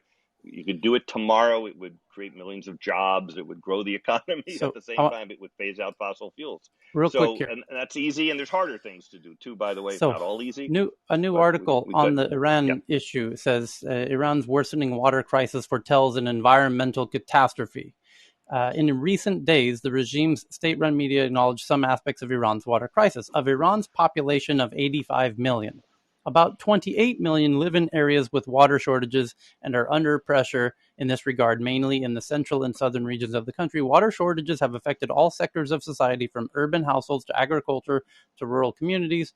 Many Iranian cities and villages are facing water shortages. Thousands of Iranian farmers are unable to irrigate their lands. But why? One of the main reasons is the unscientific building of dams by the Revolutionary Guards for military purposes. The water shortage crisis is now threatening the lives of millions, especially in desert areas, while experts' warnings about not building dams and building wells have always been neglected, wrote the state-run Hemdeli Daily on July 4th. According to statistics released about 2 years ago by the International Commission of Large Dams, Iran ranks second in the region after Turkey and 17th in the world in the field of dam construction. It is said that in recent years, about 172 national dams have been put into operation in Iran, of which 19 projects have started before the revolution. The rest came after the revolution. And millions of people in Iran don't have enough water, and thousands of farmers can't grow food. And by the way, And it's yeah. just starting. It's just. We're on page one of a very Well, it's lovely already book. happened in Syria. Remember the Syrian crisis was triggered by a 5-year drought that they asked for help from the U.S. By the way, we didn't And give. And don't and But and and the don't South forget the so Africa whole this has one. happened already in the past, and South it's going to Africa definitely stayed happen in with the future. shortage with water storage like 2 years ago. And that and I just want to add one thing, and it's more like on the fact that uh, the other industries will be responding in different ways. So if you could think about, like, you have a climate crisis, and at the same time, insurance companies will stop, for example, for the fire in California, for some of the wineries there, the insurance are not insuring the terrain that was burned before, even That if they want to reconstruct. I Dan just just shared that tweeted about that 15 article. minutes ago. Yeah, Dan just Yeah. Yeah, said that yeah, in the room 15 minutes ago. yeah, yeah. And the point Another is, question. there's not going to be any more California wine. Forget it; it's gone because the No, but economics. I'm talking about like the reaction of the industry of insurance. And then Like, I'm taking not it one only for Right. step the further fire. and saying because there's no insurance, there will be no more wine. Well, there was a Okay. talk about or the wine will be California very stepping in expensive. No, and no, having, but just I'm like not Florida talking does, about by the wine way, with only. I'm flood talking insurance. about, like, Germany. I'm talking about, like, the insurance companies will change I if know it's determined that it's a climate we get crisis, or that, if but when you say that the insurance is infected, you have to finish the thought, which is what comes as a result of that headline. The headline today is the wineries can't get insurance, and you have to then use a little bit of foresight and realize, what happens when wineries can't get insurance? Because the person listening to that headline that doesn't affect them, that wineries can't get insurance, until you tell them you actually should care about that, because that means there will be no more California wine. But the headline doesn't So say that. the state And will step in for there's a no more while hanging as long around in as your they can. backyard in California drinking red wine and talking about how the world needs to change and not yourself, right? That's one of the sorry Tyler, you get me passionate. That's the implication of this, and some of the frustration that I know Chris and Dan were having this debate and discussion there.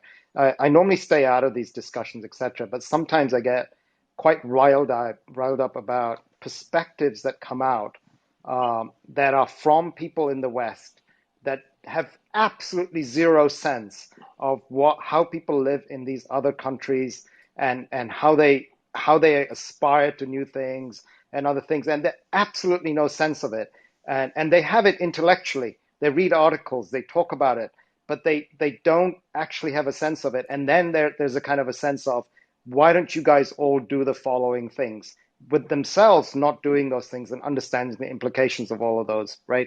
And clearly we're going to do that on this platform because we're all intellectual, right? And we're all privileged in that sense. But what would my father have done when he got on a boat because he was looking for a better opportunity with absolutely zero resources, from India going to Africa with not knowing what's happened at the other side?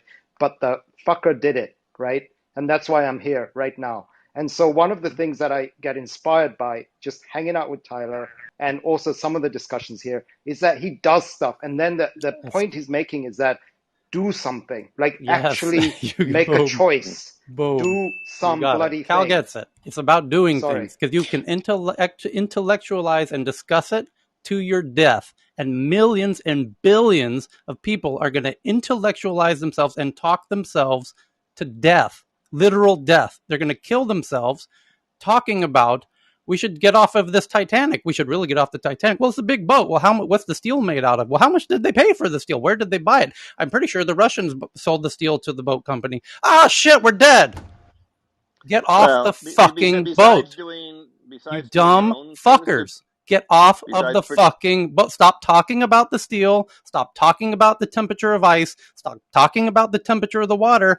Get in the fucking lifeboat now. Let those idiots argue about the temperature of, what the ice of the iceberg they're hitting is.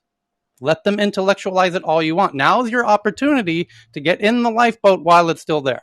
Some of those, there's people who, had the opportunity to survive. Your opportunity is now. Don't make the critical mistake of talking yourself to fucking death. Do something besides about it. doing your own personal things to protect your own personal self, you should also be demanding that we actually take action altogether to address it, because we can. And if we don't, it's And going to some of get way us worse. It's going to get way worse talk a than lot to bad. try and get board positions as well.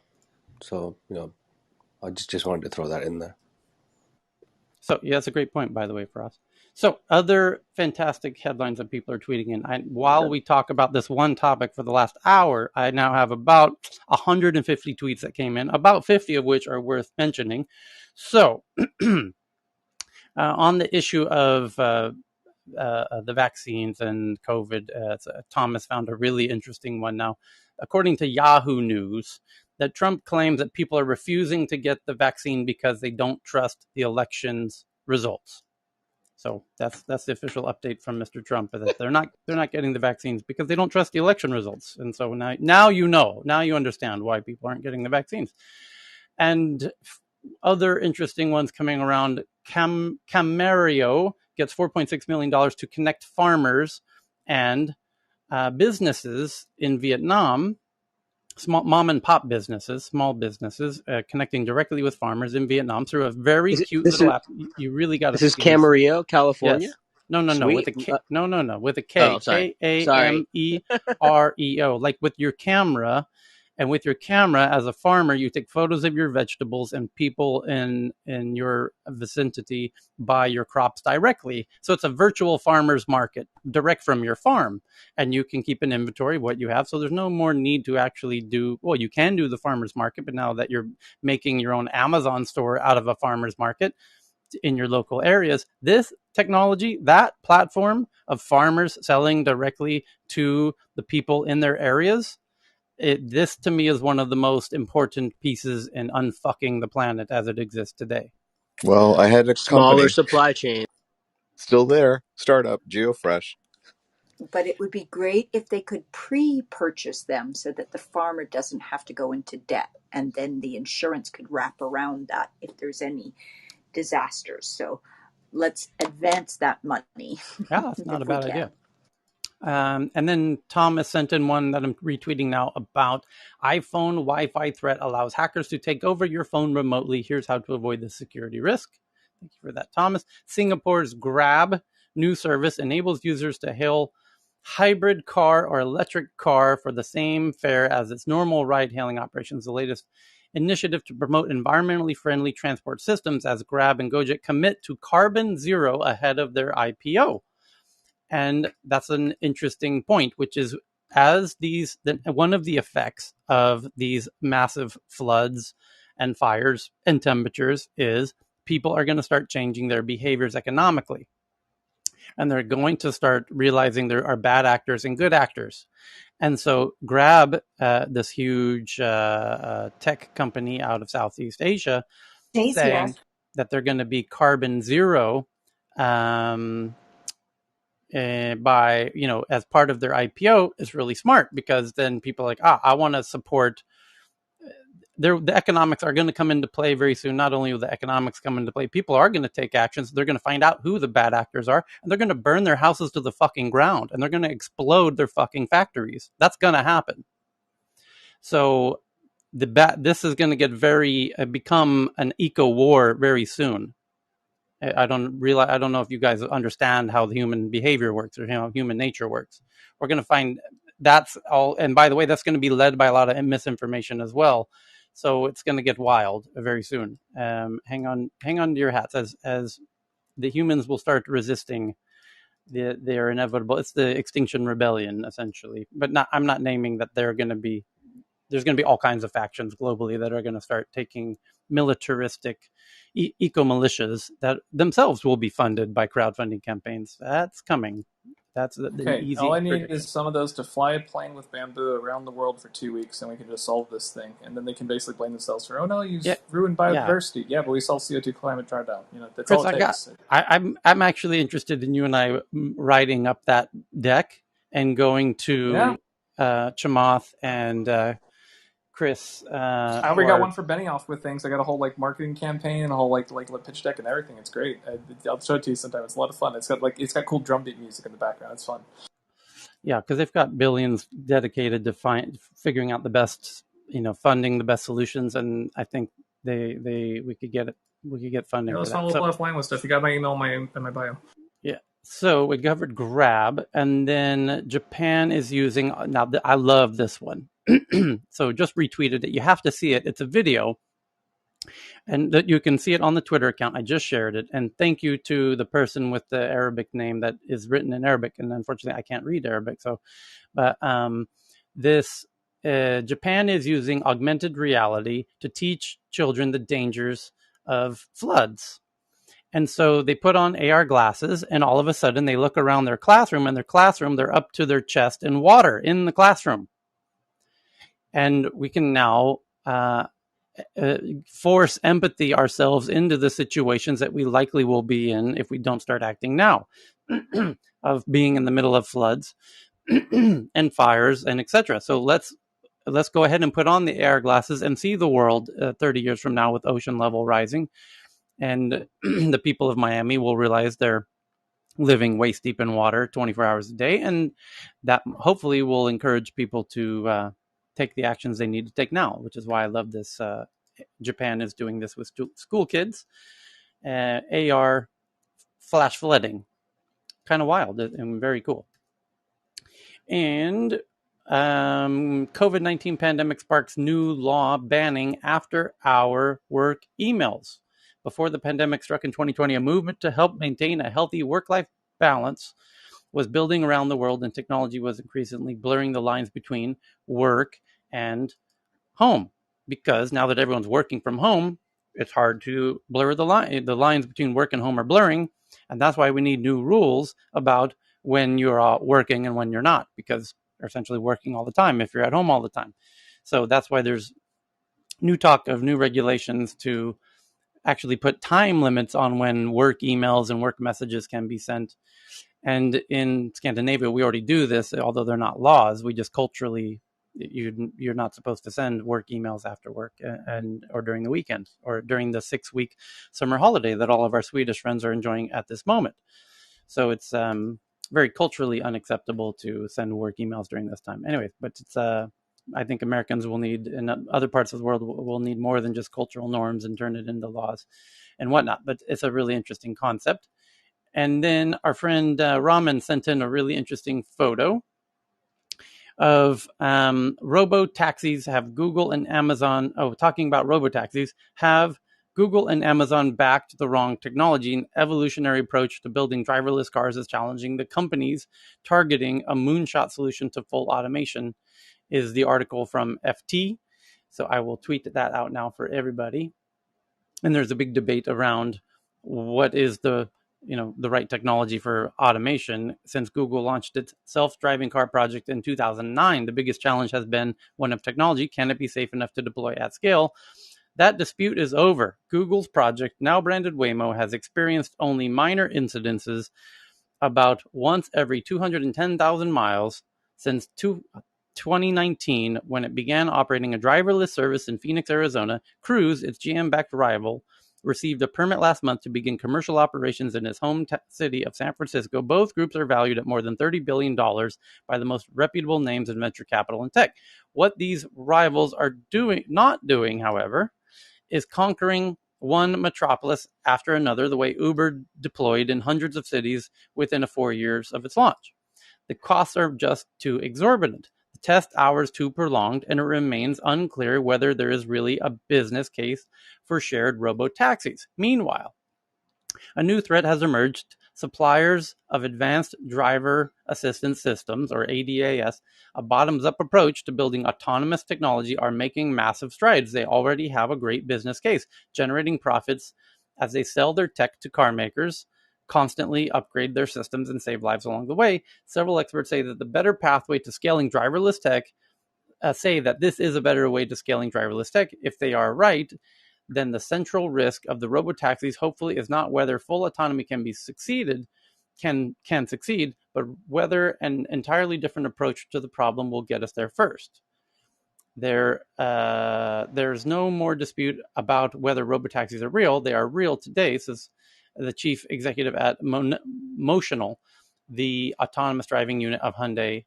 The question is whether the other guy can come along and do the same service and same product, but at half the price. If you've got a competitor who's in that position, you're in big trouble. Driverless groups such as Waymo, Cruise, and by the way, Cruise is backed by Microsoft, Amazon-owned Zoox, and Aurora, which are announcing plans for public listing last week, are betting on a moonshot solution with no plan B. They plan to offer full autonomy, albeit ring-fenced to certain locations, or nothing at all. In regulatory jargon, this is called Level 4, in which a robot driver requires no input from the passenger. Level 5, the highest step, would allow the vehicles to go anywhere. And the article goes on and on and on about the differences between the techs and who's going to get there first. And it's looking like I'm still bullish on Tesla winning that one, but we'll see. So thank you to that update from Raman from the Financial Times. Heyman, are you in the audience? Yeah, About there's a related story, right? the loneliness one that you shared. Oh, right. No, there was. Yeah, I'll just do that too. And also, there's a related story with Tesla's Model 3 being underpriced by the Chinese company. And Yes. so in China, Tesla's biggest competition might be coming from their own endemic companies. Yeah, Domestic, the yes. number one selling car in China is a $4,500 car. It's Wuling. amazing. Yeah. Yeah. Yeah. Yeah. Oh, and the Uh, loneliness epidemic. So basically, we know that loneliness has been a big part of the pandemic, but more so in our elderly population. And a lot of people don't realize is that it has significant impact on your health. That's not only short term, but that's short term as in mental health and so forth, but also metabolic, physical, diabetic management. But there's also long term costs, everything from dementia to so forth. So it's a very big issue. Even in the UK, they actually have a minister of loneliness just to end this pandemic, as they called it. This is before the pandemic. There's a major meetings that were happening in Europe and in North America and even in Australia around this in 2018, 2019. I was part of some of that. So it's just basically, it's a big issue that we should not forget and going forward as well. There's a lot more in that article. It's a huge PDF document, actually. Yeah, it's a really interesting point. We were, as humans, technology is evolving far faster than we are biologically or socially, and certainly faster than we are biologically or emotionally. And the change of society as a result of technology, which was my area of study in university, is Japan is really interesting to watch, where it's leading to rapid decrease in relationships and marriages and child and all of that, and some would say that's a good thing due to the from the planet's perspective that might be a fantastic thing that the cancer is no longer spreading, but the technology is leading us to interesting places, and loneliness is a interesting consequence of following this to its end. The VR issue will be very, very interesting to see if perhaps VR will either vastly accelerate that or solve it. Kind of one or Yeah, the two. it's hard to say because also gaming, I would like to bring in like gaming people too into this conversation because I think gaming, we know that a lot of kids and teenagers who have actually isolate themselves, like they live to game, right? But when Right. they get off that high, they also tend to have really bad downs. And they also, there's a high incidence of suicides. I'm not sure, JT, you're in education and VR. I'm just curious, what have you seen in terms of the benefits? Oh, you might be asleep, New York. It's a bit Hey, Kai's early, got but done some stuff in the space. Is he up on the yeah, stage? Kai's there. Oh, yeah. I I'm about to start a Zoom conference, but Okay. it's okay. I still have less than a minute. Virtual reality, in my humble opinion, would completely revolutionizing and digitally enhance education. There's absolutely Yeah. zero doubt about that. Just look at the uptaking rate, the increase of uptaking rate, as well as the wonderful example that Tyler shared earlier on the effectiveness of AR technology for education when you try to get the concept in. I mean, if the Japanese government can utilize AR to actually teach people about the effect of flood, But Kai, are the is people happy though? there That's the any question, right? subject you cannot actually utilize AR to actually change? Are people happy about what? I mean, Are they emotionally better? That's the question. Like, is it loneliness and all that? Are they emotionally Will better or are there VR negatives to it? cause more loneliness or less? okay, there's a big social aspect of VR that Right. is underexplored because the whole technology is still rather new. I mean, put in an analogy, does Zoom cause loneliness or help you to resolve Yeah. loneliness? I would say Zoom should help you to resolve loneliness. Yeah. Yeah. And also, there's been studies in the telemedicine space too, because they found that when people are actually interacting, telemedicine doesn't provide that same intimacy that real world provides. There's going to be more. I could look into that study a little bit further, but they found that actually, like when by looking, even though you would think that you're looking eyeball to eyeball on a screen, it still did not have the same effect. So definitely going forward, this is something that we have to really look at when we think about things. And Hyman, not counting AR and VR, there's a company I'm close to called First School Responders, which deals with high school students on mental health and first responders. And they're a startup trying to roll out information, but it's intriguing because I didn't even know, this is in the U.S., how much high school students, my son's in high school, full disclaimer, but how much problems they're going through mental health, as you were saying, during the pandemic and even going forward with social media and everything. It's just intriguing from the time I grew up. And so I think that's going to be ubiquitous as well on tech ed, because they're an ed tech company as well. But it's sort of a 911 responder system for mental health, bullying, et cetera, all across the U.S. So interesting. Well, And also one more it thing. would seem to me that there has to be an interpersonal approach as well as a technological approach, right? I mean, so if kids particularly are, feeling more stressed, more isolated, lonely, depressed, anxious because they're spending a lot of time, too much time in isolation and online and using technology, I mean, I think that certainly there are instances and applications of tech that can help them, but then I think it's also an opportunity for us to rethink how we reintegrate the human experience into humanity. Let me give you a quick analogy. Recently, I've been just keeping tabs on a certain people, right? No one on this stage, by the way, so don't worry. But I've been keeping tabs on a couple of other people. And I noticed that when I spoke to them online versus after, like basically after they took a little break or a vacation, they themselves noticed the fact that when they interacted without the phone with their loved ones or with friends, they felt much better than they did even interacting online. So this is just N of whatever case with my own analogy, but I'm sure that there are some studies that are on works right now to look into this. Okay, other headlines at the moment. In no particular order. We covered your I think the loneliness thing is going to be huge, and if VR causes more, or it's going to be tragic, and if it, I'm optimistic that it could actually solve it for some people, but we don't know yet, and that would be incredibly valuable research to do Well, if now. they have to buy Louis Vuitton baggages and if they have to buy fashion and they have to worry about their image on VR world, then I would say there's going to be a lot of mental health issues. With audio, we don't have to worry. I'm in my pajamas, lying down, sleeping in Toronto and talking to you guys. I don't care how I look, That's a right? great But question, with, because the question is, can you make digital scarcity, and will we value digital yeah. scarcity? Anyone could make it's digital, so you could have a digital Louis Vuitton bag and it should cost nothing. You could make Mm-hmm. billion digital copies, and it doesn't cost a penny to make a billion digital copies of the Louis Vuitton digital handbag. But will we, when we're in the VR experience, through the use of NFTs, which can prove limited edition digital things?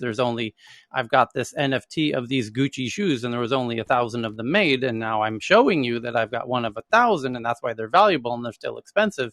Will we care about that or not? Will we Right. care that you're showing me you have limited edition shoes that are actually perceived as valuable? And the question is digital scarcity actual cause for actual value? Yes, Tyler. Yes. Um, it's And will happening we in the appreciate it? non. Will we It's care? happening. Yeah. It's happening in the non VR gaming space Yeah. already. So I'm at home. My son is in the other room Yeah. gaming, Yeah. and I'm paying $250 a month for specific access for some whatever they call it, uh, for exclusive rights, limited Mm. number, only 1,000 people could have it, and he's bought that, and he says I want to be one of the few, and because of which he's got 500 more followers. So it's already happening. So David, who just joined us on stage, is a CEO co-founder of NornOrigin.io, a digital art and NFT platform since 2018. And David, you're the problem. You're trying to make digital items valuable. Stop doing that. Why are you doing that, David? I just wanted to add that it's already happening. If Yes, you I know. We're aware that it's happening. We are totally up to speed on what's happening. The And question I'm paying is, for it. yeah, what's not happening yet is everybody's not on VR yet, and when we are, will we still value? Will we fall into the trap of believing in digital scarcity? I think the generation after us already are, right? So if you look at Fortnite, if you look at Roblox, they're already trading with a virtual currency. They're already buying skins, accessories, items. Yes. So if you as soon as you add true ownership to that, Yep. that's where the magic happens, right? And I think that's the interesting bit. If Roblox, like my son's lost his Roblox password, he's lost a couple of $100 worth of assets. If he had a wallet that he owned, that he could just spin up the game again and retrieve all his assets. Now he has to start from scratch. Right. We can solve that. That problem gets solved, right? Right. Shameless Where self promotion. I host I host the post scarcity club on Wednesday nights, and we cover like what happens when you get the food, water, shelter, but also some of the more esoteric things like healthcare and education, and other things like that. But we talk a lot about what scarcity is and essentially the triggers for it, but also ways of getting past some of these ideas, which is kind of a lot of fun. But anyways, so shameless here self promotion. this is a really fun debate to have, because in this future digitalistic world where we're all living in VR, will we value, or somehow we'll have to have ways of demonstrating value, and some of that will be done by the words that come out of our mouths and our network associations of people who follow us, similar to Twitter. A lot of your value on Twitter is based on who's following you and what you're saying on Twitter, and people can rank your value accordingly. Instagram, similar thing, based on how many followers you have, and in particular who's following you and the quality of your output. And then the question becomes, will I care if somebody who has no followers and has no meaningful output, but has very limited edition Gucci shoes, digital Gucci shoes that can be digitally copied a billion times, but you have the ones that say they're originally issued by Gucci, and they actually cost, and everyone's aware they cost $1,000, and you've got them and they're signed by Gucci that they're the real deal, while everyone else has the exact same looking digitally copied Gucci shoes that aren't the real ones, but visually we all look identical. Essentially, we can all look however we want. We can digitally copy the valuable assets, but the valuable assets, the people who bought them will go through the extra step of showing that they have the signatures that verify that theirs are the actually expensive ones, where yours were free. They paid $10,000 for theirs. Will we care that they paid $10,000 for a signature that shows they're authentic versus the free ones? Or will we value the output of the words and ideas out of their mouths and fingers, and their network of who actually is following them? It's interesting, Tyler, because I think on the gaming side and using my son, which he wouldn't like it, and he has these expensive shoes, to something that I think it was Vinay that talked about what he's doing emotionally. It's like the digital divide and economic divide. Like you say, Tyler, we're in California. We need to get the fuck out of here because of water shortage at some point coming soon. It's a matter of connecting. I think this still will exist. It's just if gamers or people can put in there ways for different countries around the world, like to Kyle's point earlier, if you've been to Ethiopia or Sudan or Kenya or these other countries, it's an economic divide. How can they have merit? Because that's how we do in tech, right? You build something and you code and you figure it out and you get investors and they believe in it and they follow you even if you have some roadblocks. But ways where they can actually earn merit where they don't have the currency of the US dollar or whatever they might be using. That's an interesting, intriguing point to me from Heyman's point on the emotional, and Lakeisha commented on the mental health that might be going on in the country, which makes, Gen Z just give up, a certain part of the population just give up on everything, versus being stuck in their basement and gaming because they're cool with it. I can game, I got my shoes, I got everything. What about the person who can't, There's already a Uh, Zoom uh, boom, right? Something um, called a Zoom boom happening, where it's plastic surgery boom is happening because of Zoom networking calls. Now, I hate to think in virtual world, you can buy anything you want and be anyone you want. And I'll definitely go to the Malaysian nighttime market to get my NFT shoes. Well, the But point here's the point, just really simplified, is the aesthetic value will become almost meaningless. Anyone can copy anything aesthetically, yeah, visually, but some people will have essentially just the signature that they've paid 10,000, say, have some very exclusive one of, or one of 10 or one of 20 or one of 50, whatever, of their hat or their digital items in their digital showcase box that they have. And they have some digital assets that are rare that they paid lots of money for, will we care that they paid that money for those digital items that I have digital copies of that are not signed as limited edition, but they're identical copies in terms of It that. sounds like you're talking about Bitcoin, by the way. Tyler, this is Just Faraz. I'd like to say something if it's okay. Go ahead, Ross.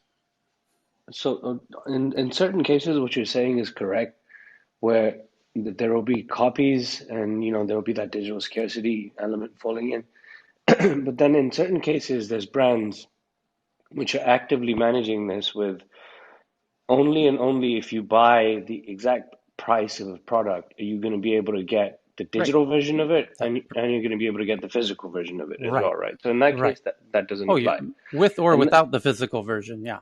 And I wonder what happens at the intersection sorry, of if I might scarcity. just finish, Oh, just Faraz, quickly. sorry, go ahead. I thought you'd I finished. Thank think you very naturally. much. I apologize. I apologize. And then you see one of the things that I just wanted to quickly mention, and this has come up in my own personal life recently, and I was addressing it. Me and Heyman and some of the others were talking about. My 6-year-old is into this stuff, and I just realized this recently. She's been into AR, VR, and trading NFTs, etc. And in one way, this is really good for her because at the age 6, she's discovering tech. She wants to now. She's going online on the Tezos website talking about coding, and they've got this children Tezos website where they're talking about NFTs as something something turtles and something something flowers, and they're trying to teach kids on coding. And one part of this is really good. Then you've got the other side of it, which is addiction. And sometimes I think, we really have to sit there and balance the good and the bad of this. Okay, it's addictive, but if you remember back in our childhood, I'm not sure which generation who on stage belongs to, but I'm 37. When I was a kid, we were being disciplined for playing games too much and playing video games too much. And now today, if you look at the video gaming industry, it's clearly a business which is booming to the extreme. And some of the individuals involved in that business are multifaceted entrepreneurs with multiple interests in different businesses. So, I mean, I think sometimes we tend to jump to conclusions on depression and such things prior to even letting the technology emerge to the point that it's supposed to emerge. I'll stop, but I just wanted to get But that this out there. discussion was had before too, right? This discussion was had even when the early technologies were there. Sorry, Lakeisha, you're next. Yeah. I was just going to say, I wonder what's going to happen at the intersection of scarcity. So we talked about, scarcity of natural resources, and it will not discriminate. I mean, yes, some people will be able to, buy the water or buy the natural resources that are becoming increasingly scarce. But I also wonder whether, hopefully, there will be a shift in values, because, oftentimes when we are all collectively brought to our knees, it's an opportunity to have a values check. And so I wonder whether that would have some sort of impact. Give me a coconut. I learned how to survive off of a coconut this the coconut water, the coconut milk. You can make, coconut oil. You can eat the meat. I mean, but I think that there's something to be said in the simplicity of what's organic, and then of course technology still has its role. But I think that when the two collide, and people are trying to figure out where they're going to get their water from, there's probably going to be some sort of shift, and it'll just be interesting to see in which direction it You goes. bring up, Lakeisha, you just brought up a super profound point, which I have deep personal, resonated with me very deeply, because I, as a geek, used to value people's ability to use a keyboard, do shit on the internet, right? You can code, you have a startup, you made a startup business, da da da da da da. I now have shifted my priorities of what I think is valuable in people in terms of their skills. And I now value farmers tremendously. I think somebody who can grow their own food is incredibly, I would even say sexy. I would even go that far. That somebody, because people who have generational knowledge of how to work the land and how to use water effectively know the intimate details of crops and growing, and my God, do the Burmese, we call them Burmese, people from Myanmar, I have really got a amazing multi-generational kind of privilege, we might say, and their knowledge of these things that I find, I would even say sexy. I find it actually sexy. I find it attractive. Like, It's as Yeah. a skill. Yeah, but And you know, because go ahead. we're gonna get to this point where we're gonna shift our values from we're gonna recalculate what is valuable, and we're gonna realize what's valuable is your ability to when things with all of these fires, with all of the water shortages, with all of that, and with all of what is gonna those are gonna lead to massive food shortages in the near future as well, and that's gonna lead to mass immigration. So I what's always I huh? always feel that my man who can cook in the kitchen is always sexy. That is Yeah, sexy. It's a Always. That different kind of explains sexy, why my but picture's getting but better. yeah, but yeah. if you think men who can cook are sexy, wait till you see men who can actually grow all of the Of food that there course should I've be. See, seen that's them, why Intelligent. even See, Tyler. they're going to Yeah. take the But not sexiness Oh, it's not out of only it's not even a sexy issue. It's a deep um respect. yeah, no, Like, not only that. It's what's the word I want to use? What we interpret as wealth, what mm. we determine as signifiers of wealth will and no wisdom. longer be your handbag. That the whole thing where we talked about, you can have a Louis Vuitton handbag, or you can have an exact clone that costs $10 versus $1,000, right? And where they functionally are 99% the same, right? So we at this point still value the luxury goods, right? To some extent. Some people do, some people do not. I no longer do, because I'm living in a place where that doesn't mean anything. It's actually useless when you're kind of in a tropical farm like location. Having an actual Louis Vuitton bag, you look kind of stupid. You'd actually be smarter to buy the $10 one, because that thing's going to get ruined, guaranteed. Just due You to need a the Swiss Army And you'll knife have now. yeah. 50 of them. Right, but my point is that we're going to change our values from what we interpret as valuable will no longer be status symbols of luxury goods and cars, and what you're going to want a truck that can do things, and you're going to want, when we see somebody who has their own farm that they control with their own water and their own, we're going to start to understand that as wealth. That's a symbol of wealth, and people are going to start Instagramming. Check out my farm, y'all. Check out my food supply, bitch. Check out my My water, toilet my paper. Well, my Right? Tyler, yeah. I'm But sorry, Tyler, just that's to going to be interrupt. the new flexing is, check me out on, I've got all my own food with my own water supply, fully off grid with all of my solar panels. Check it out, flexing. And it used to be, what's the Dan Bilzerian on Instagram, where he had, the boat with the ladies and, the pool party and, guns and whatever. We're gonna change our perception of values into who's really able to withstand the apocalypse. Thank Farmer God. And, rappers. I can and see it. You've made it a but little while, Tyler, obviously. oh, Tyler, but one point about wealth.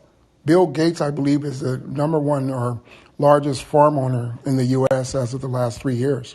The lead So he owns more farmland owner than and anything else. yes, And and the then you most. talk Entrepreneurs. about the Farmer's Almanac, which goes back to what you were saying, 100 years to predict weather patterns for farmers, which they've always used. And I'm getting into it myself, so I'm trying to do something personally. But when you look at that, this would predict weather patterns way before we had data science to do it. And this is how we've lived, because if you don't eat, you don't live, and if the environment doesn't work, it doesn't work. To Dan's point, but I agree with you, and I think the I new love the wealth. Bill Gates example, because you're right. Bill Gates doesn't flex with his clothes or anything he's got on him and in his interviews, right? And he's not driving. He notoriously drives around in a typical car, so to speak. And most notoriously, Berkshire Hathaway's Warren Buffett, still lives in a very modest home. My point is in Iran today, where there are protests over lack of water, the guy who can take a photo of his lake, that's wealth. That's flexing. Check out my lake, biatch. My lake with my own freshwater lake. Hey everybody. Hey California. How you doing? You ran out of water? Check out my, 5-kilometer lake with fish, everybody. I got more fish in here than I can eat. Happy water. Check out its irrigation system, Check. baby. Yeah, Look, this thing can pump. I, And I think I, Social commerce, that shit, Tyler. this is what I I'm think The saying. water. the This is what I'm land saying. You can't take a shower. You don't got enough water to flush your toilet. Check out my lake. This is what I'm saying. Get some of my no, social Question. commerce also it's lake going water. on. Check out my desal system, baby. Okay. Mad Max in Yeah, style. and you're getting to that, Tyler. you're getting to, I mean, so for me, what I'm learning, you know, in this past, 3.5 weeks out of being out of the city and living in the village, is that I'm hosted by these two sisters that have sixth grade educations, but they work every piece of the garden, every vegetable, every piece of produce, every, you know, it's incredible. One of them is a certified massage therapist. I get my weekly Thai massage, and she was able to diagnose things that were going on in my body because she knows the human anatomy, you know.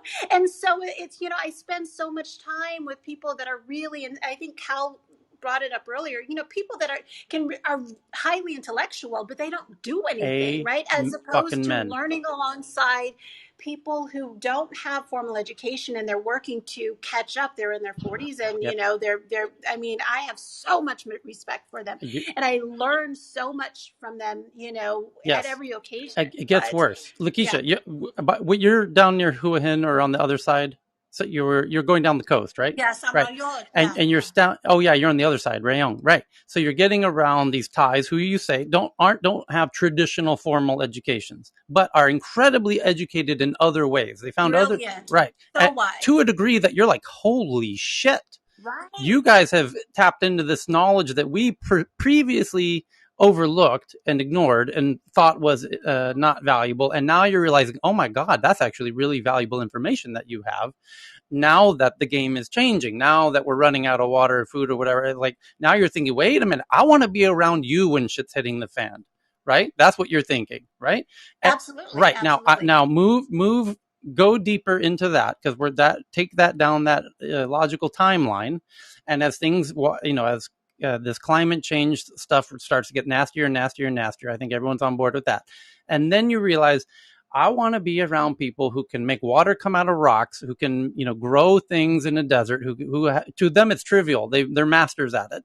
And that's what you want to try. And by the way, you clicking on a computer, you're a master of the keyboard, you know, and you can make magic happen on a screen, assuming you have one, as long as the power's running. And and they perceive you as they perceived me when I arrived, as a God. somebody deeply on the psychological spectrum of some, you know, somebody who's they perceive me as autistic on a plastic Barbie keyboard, you know, that I'm like a child just clicking and clacking away on a plastic pink keyboard all day, and then we come and have dinner together and they're like, you contributed nothing today to us as a group. We're eating dinner, passing around the food. It's mind-blowing food, by the way, that was all grown 5 meters from where you're eating it. And it's you know, it's just, and they're like, she, you know, we farmed it, she cooked it, they cleaned it, he got the fish, you did that, they got the water, we did the energy, we built this, we fixed that. And what did you do? You clicked on a fucking keyboard all day. You did nothing for our So this group sitting Tyler, here eating together. And by the way, we're going to sit here and eat again tomorrow. And what are you going to contribute to us here in reality? You're in this virtual, we're already in a virtual reality, living through our screens on our keyboards and whatever, that has no impact on us sitting down here eating right here in reality. And that's when I had the awakening of like, holy shit, we're already, you know, waist deep into this virtualized reality of, you know, building these ecosystems, which are not going to survive when the system starts to break down.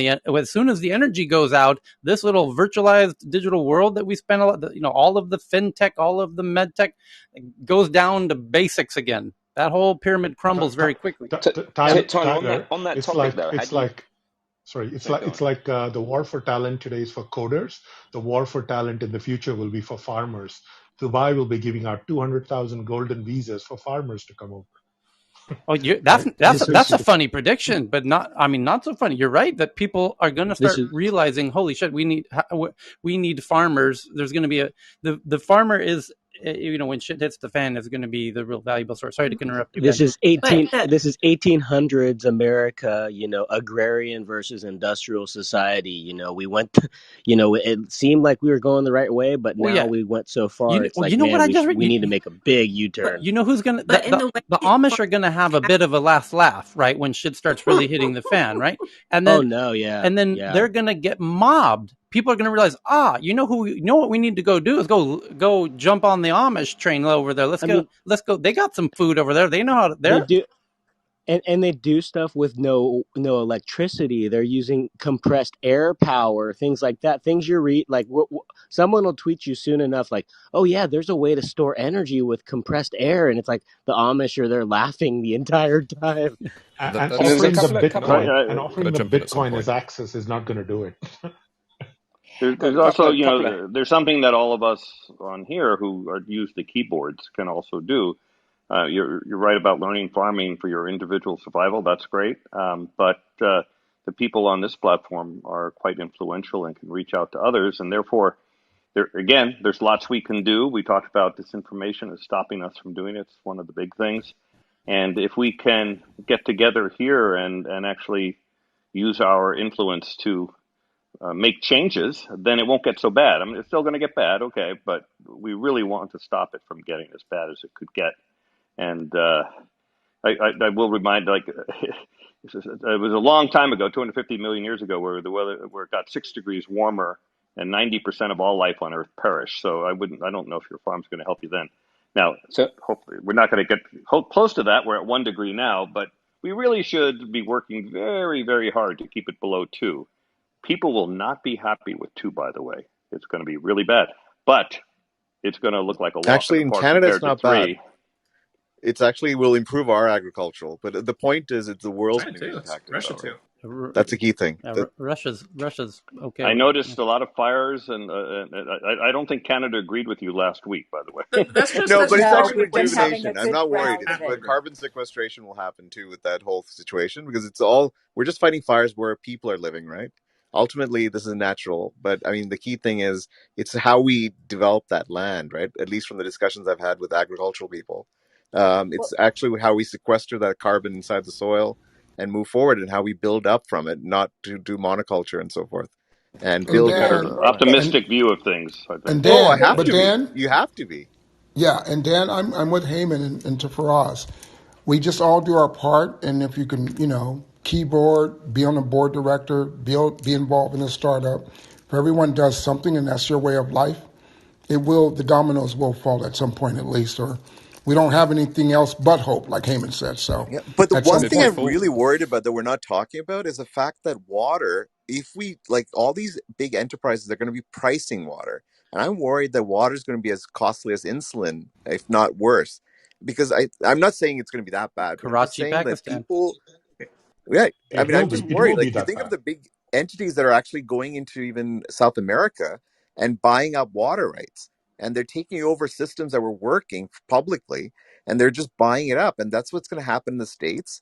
All these private public entities, they're going to run out of money, and all these private entities will go and buy up. And that's already the money's there. The venture capital's waiting to jump The in the farmers aren't growing; they're selling the water instead of selling right. the crops because there's way absolutely. more profit there. Yeah, and that's why Angola, they're at the buying up the top of land. Angola, we have all those last remaining resource lakes. It's the biggest project of National Geographic, and with Dr. Stephen Boys running the head of the scientific expeditions up there. But the Chinese have put the railway across the north now. They bought up the old railway, and so it's cutting across the resource lakes, and the resource lakes feed 5 countries in Yeah. sub-Saharan Africa. So when we talk about the Okavango, it's all about water right now. The basin, no elephant will have anything to drink if we don't protect those upper All right. lakes. And this is the biggest crisis for Africa at this point. we It's yeah, we it's need to be horrific. really worried about the couch sitting or the desk sitting venture capitalist who actually goes and buys up water rights and land rights. Those are the people who are going to be the mess for the agricultural system. They're going to be the ones who are going to mess up the water systems. They have no skin in the game. That's the problem. They're sitting distance and they're buying up property as if it's like something that's it's like tradable and they can make profits off it.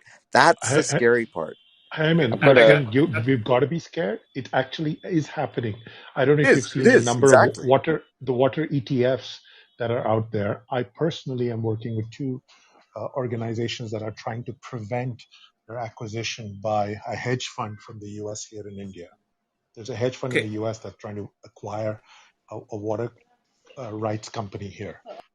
But Anthony. Heyman, I'm not going to push back just to push back, and you're right. I mean, I agree, but I do want to speak about my son and his, well, not him particularly, his generation, Gen Z. They're a lot more fucking aware than I ever was of what the problems are, and they're seeing it. And he particularly and his friends and everything, they're just more committed. I've never, I and this no, is I around the agree. world, I agree. India, China, Asia. It's like But they are. Okay, go ahead. they're still distant though. They're still distant. If you think about it, they don't have any clue about what's happening in the real world elsewhere, right? Because they are privileged. Honestly, they're living in a privileged world where they go home, the water turns on, right? They have their 30-minute baths and Oh, whatever. let But me be clear. My son's been to Ethiopia 8 times. He knows okay, what good. it's like without water and electricity Oh for yeah, like sorry, months. sorry. Yes, your son. Yes, yes. But that's what I'm saying. Like, but his peers would not be the same, right? Unless they actually do that living and they actually live in those countries and learn. Like, yeah, like you need to understand like this, like the U.S. concept.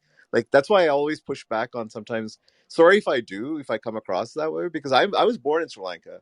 I've lived in Maldives where the water was the issue and water. Like my dad worked in the water and sanitation in Maldives, right? And then I moved and as a refugee and came to Canada. But I know the differences that exist. And the thing is, like, that's what we're missing. Like, when we look at all these projects around the world, we need to go back to the basic. We need to talk to we need to get other people in their skin in the game. We're talking from a North American perspective, and that's our mistake. We, like, Chinese are doing it right.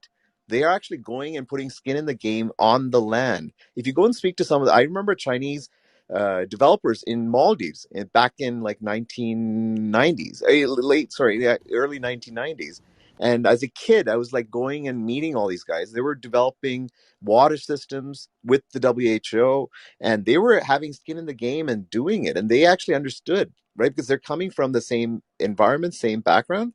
The Americans basically came and sold like massive, expensive equipment, right? But that's not how it worked.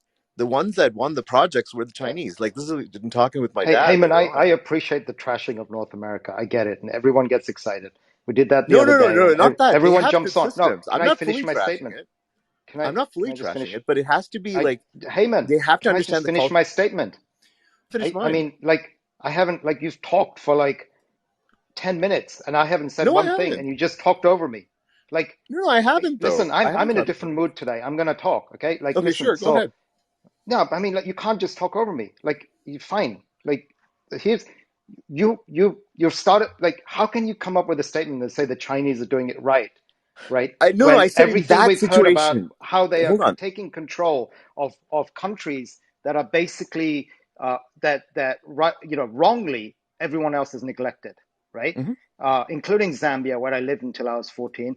Just That's so much copper, right? Like, Right. that place is rich, right? It Right. was rich with resources and rich, and clearly, and you can look at all the videos you want and all the Yeah. YouTube videos about how people from that country are talking about how they feel about how the Chinese have effectively invested and colonized, if you like, their country, right? So it's a different form of colonization. So at least one perspective is, so how have the Chinese done it right?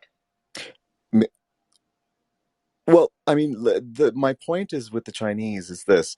From what I've actually studied and what I've actually looked at how they do it on the ground, they actually go in. Yes, they do debt. They do debt. Sorry, I'm forgetting the exact term, but you know how debt. So they get into debt traps, right? They're doing it in Sri Lanka. That's how they did it, right? But the thing is, the way they do it is they actually go in and actually build the infrastructure that people need, right? Yes, they're extracting services, they're extracting resources using those infrastructure, right? But they don't So get did the involved. British, right? So did the Exactly, British in India. But right, exactly what? No, The British did that in India, and people had to fight for independence. The British did that in Zambia. The British did that in Kenya, where I was born. And there's a I'd love slight to difference hear though. like how people felt about that. The British did a lot of things, right? So is that just There's a building slight difference infrastructure? It though. has to go with more than that, right? There's a So slight you can't difference. just say the Chinese are doing it right just No, because no, you no, read but an there's a slight article that difference said the though. Chinese did it right. There's a slight difference. They actually don't get involved in like overtly in the management of the country or the politics of the country. Yes, they have the leaders They have the people by the balls with the finances part, but they still allow that culture to flourish in their own way, right? Heyman, They don't. Heyman, wrong, I brother. disagree with you. Heyman, I so disagree Wrong, with you. wrong, People, I brother. But I That's a lived hot people, there for take. many what? years. No, they, no, they that's That good. No, is that's wrong. good because that's exactly. I mean, Heyman, yeah, Heyman, they're not just buying, they're investing in the infrastructure. I give you that. They're sending people in, they build stuff, but then yeah, they own it. They then own the price that they get to charge the locals. Read the yeah, Agreed. articles Agreed, about Hammond. read the articles about what the Chinese companies are doing with water yes, rights in Australia. They've gone yes. in, Farming invested. too, right? Yeah, and now Australians are complaining, saying, "Holy shit, are we paying these rates to Chinese companies, and these guys can double the price overnight?" Because the only other way you can get out is the Chinese companies will say, "Okay, pay us back for everything we invested, times three or times five."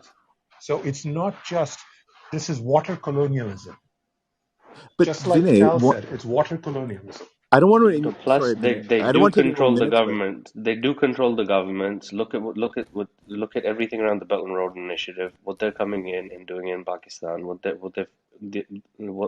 doing in all the other countries, bringing in their own populations, taking over government systems. The amount of money involved. So it is essentially colonialism with capital, made to look good, but put exactly the way Cal said it. It's no different than East India Company from the early 1900s but or stuff why like that. isn't the IMF beating them in the prices? Like they could easily buy over those debts. Hey, man, Why now aren't you're they going doing to it? another topic, Ah, brother. no, but Sorry, his yes. Let's it's a great finish. Sorry. point. Let's No, but finish. Let's finish your point. yeah, his point's fine. The G7 just agreed to make a competitive arrangement called the Build Back Better Together plan, where they to compete because essentially, a lot of developing economies are taking China's loan offers, the infrastructure development loans, because there isn't really much alternatives. And even though they know they will probably be bad long term, we have these conversations in other rooms, especially in the Africa rooms, and then I thought that was the G7's Build Back Better Together to give an alternative system for countries to reach out to, so that and I think they're going to proactively go to the countries who are being offered, to participate in the Belt and Road Initiative and say, hey, there you have other options here. You don't have to take the Belt and Road Initiative. You don't have to participate in that. There's another. We have a counter offer for you, which I think is a pretty brilliant concept. Yeah, and to add to your point, Eamon, on the IMF, the Chinese created the Asian Infrastructure Investment Bank. I don't know how many of you are aware of that. They have controlling interest of it into it. They hired a bunch of Asians from across Japanese, Indians, etc. on it, but the Chinese control it. So they're doing it under that radar and not an IMF bureaucratic AIIB, extremely agile. The speed at Yeah. which they're operating is unbelievable. I see Umbuana was unmiking. Yeah, thank you.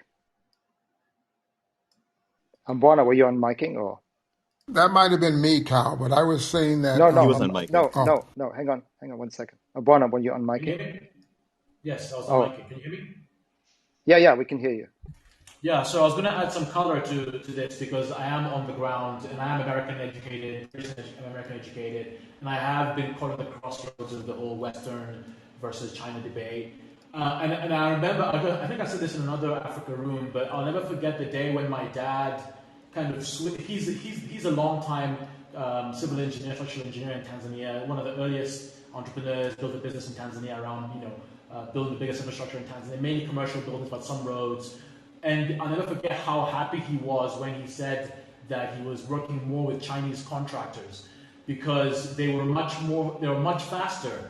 The one thing that I remember is he used to say, like, I don't have to worry about the expat Germans or British sitting in a yacht club in Dar es Salaam wanting safety pay or having to educate their kids in boarding schools in Africa or in the UK, whatever it is. The Chinese, they actually go to site. Border of Lake Victoria, near a conflict zone, no problem. We'll send a team there. We'll leave till the job is done. So it's much, much faster for sure. And this is like in the sort of early 2000s it began, around mid Same. 2000s maybe. Yeah, and then the other thing as well is that the other aspect that he also mentioned, and this is also been brought up, is the bureaucracy, right? World Bank and IMF would make on these countries. I mean, in Tanzania, for instance, there's a very famous quote from our founding president Nyerere, who's one of the most famous African socialists, where he was asked by BBC, like, what happened? You had amazing education, you had amazing healthcare before this day in the 80s, and what happened? And he said, "You tell me." Structural adjustment loans from the IMF meant that we had to cut spending on education and healthcare, and look at it now. You tell me why. Like, you're the one who comes from that world, right? And so it's a really landmark interview that he gave, which basically, definitely kind of puts Tanzania in its own identity. In that we take each colony. I mean, we've had Tanzania's history is pretty complicated. I mean, we had the Arabs, Omanis through Zanzibar coming in, slave trading since like the 1600s. It went on the East Coast for decades, if not more, because versus the West Coast, right? Then we had the Germans come in and colonize us before World War One, and into World War Two, the British took over, right? And so we've had like 3 or 4 layers of colonialism, and yeah, like we're a socialist country, but yeah, the Chinese thing as well now. Questions are being asked about like all the loans we're taking, and also like the other thing not to forget is the labor, right? Don't forget that, yes, things get built quickly, but they also insist on bringing their own labor. And so you do get more and more Chinese. I mean, there are even jokes now where, like at one point you had street sellers who were Chinese, or people doing jobs that were, I mean, there's even a story, I think, in Zambia of a Chinese police station. That is going too far, and the Africans are reacting to that. But yeah, this Build Back Better plan, I think, is an interesting take, hopefully to counter. But the biggest thing is they have to reduce their the red tape that kind of burns us from the colonial era, as well as the IMF, etc. But at the same time, I do obviously we also know that the Chinese don't care as much about environmental aspects, right? Water rights and just wildlife care. And so those are the things that when I debate with my dad, he'll say yeah, Chinese are better, and I go yeah, but they pollute the place at the same time. There's plenty of evidence of that where they don't really care about the environment, and it's becoming clear now with climate change that that's much more important than we realize it in Africa. And so I think a balanced approach, where we, and there's also a BRICS development bank that I think has Africa, China, India, Brazil, and another country involved. Oh. They're also helping. But yeah, bureaucracy is the biggest thing. We've got to cut the bureaucracy. We need infrastructure. Yesterday, not in 10 years' time. That was the world the leaders in our region were dealing with. And so that's I want to chime in on that. It's not the Chinese aren't all saints, and yes, the legacy of colonialism. So we've seen this before, like multiple waves of colonialism. Okay, so let's pause there because I now have 1,000 headlines to go through. So, you got so far, Tyler. You almost finished. You finished last time. It was such a miracle. I got some Chinese headlines. We'll just go kind of randomly, but because we're going on about China, the China military held beach assault drills to warn Taiwan and the U.S. Thanks to Faraz for that one. They're now testing landing on beaches, and one must wonder. I'm sure the Taiwanese are loving that. Then Tesla's rival XPeng, the Chinese version of Tesla called XPeng, XPENG, unveils their P5 price range as China EV competition heats up. And China plans to... this is a wild one, and Faraz found it, and this confirms what many were wondering, especially here. China plans to... before I read this headline, which is a big giveaway, we were debating China's cracking down on some of their tech companies, and some of the data seemed to indicate, we put together some puzzle pieces and connected a few dots, and it sure seemed like they were particularly focusing their crackdowns on tech companies, Chinese tech companies who had listed and IPO'd in the US recently. And there was just separate headlines that were kind of put that together, and we're like, wait a minute, are they picking on companies that are in particularly, recently listing on the U.S. headline? It sure seemed that way. And now check out this new headline from Bloomberg, thanks to Faraz. China plans to, by the way they're picking on these companies that are IPOing is by doing what they call a cybersecurity review, where it's kind of like a proctological exam. It's kind of like, what's that? A prostate exam, where they're going to go in and really check you out very thoroughly from the inside out with regards to your data and everything. That's what was I happening. love the idea of crossing over medical with cybersecurity. I think we can really like bring the pictures together. So the new headline from Bloomberg is China plans to exempt cybersecurity reviews for companies who IPO in Hong Kong. They can skip the colonoscopy. There you go. So, thus confirming our Filtering that suspicions. pesky Western influence out of your data tubes. the the cancer that is America. You if you're not IPOing over there, we no longer need to check to see that your prostate has been infected. If you're Check your vitals and everything. I love it. So China plans to exempt HK IPOs from their pesky cybersecurity reviews. Oh, how convenient! Geez, I wonder if they were trying to stop U.S. IPOs of their tech companies. We all talked about this endlessly. Now the headline is just confirming what we were all debating and assuming, and now it's made perfectly clear. China plans to exempt companies going public in Hong Kong from first seeking the approval of the country's cybersecurity regulator, removing one hurdle for many of their tech companies who want to IPO. Just do it in Hong Kong, and then you don't got to deal with this pesky cybersecurity review. There it was. It's now made clear. Congress is aiming to hobble China's ability to recruit scientists and academics in the U.S. as part of a broader moves in Washington to confront the Asian nation's growing clout, which is a huge issue that I've not really heard much talked about. We haven't really brought it up in this room. Everyone in Ottawa that worked at Nortel knows exactly what this is about. So do the Swedes in Stockholm. Congress aiming to hobble China's ability to recruit scientists and academics from the U.S. And Harvard knows exactly what they're talking about. What is this one? Oh, why the U.S. Navy is in dire straits from the Wall Street Journal. Just retweeting this one from Thomas. Haven't read it, but if you're into it, the subheadline is Bureaucratic Bloat and Catastrophic Reforms Brought About by Decades of Weak Leadership and Gross Mismanagement.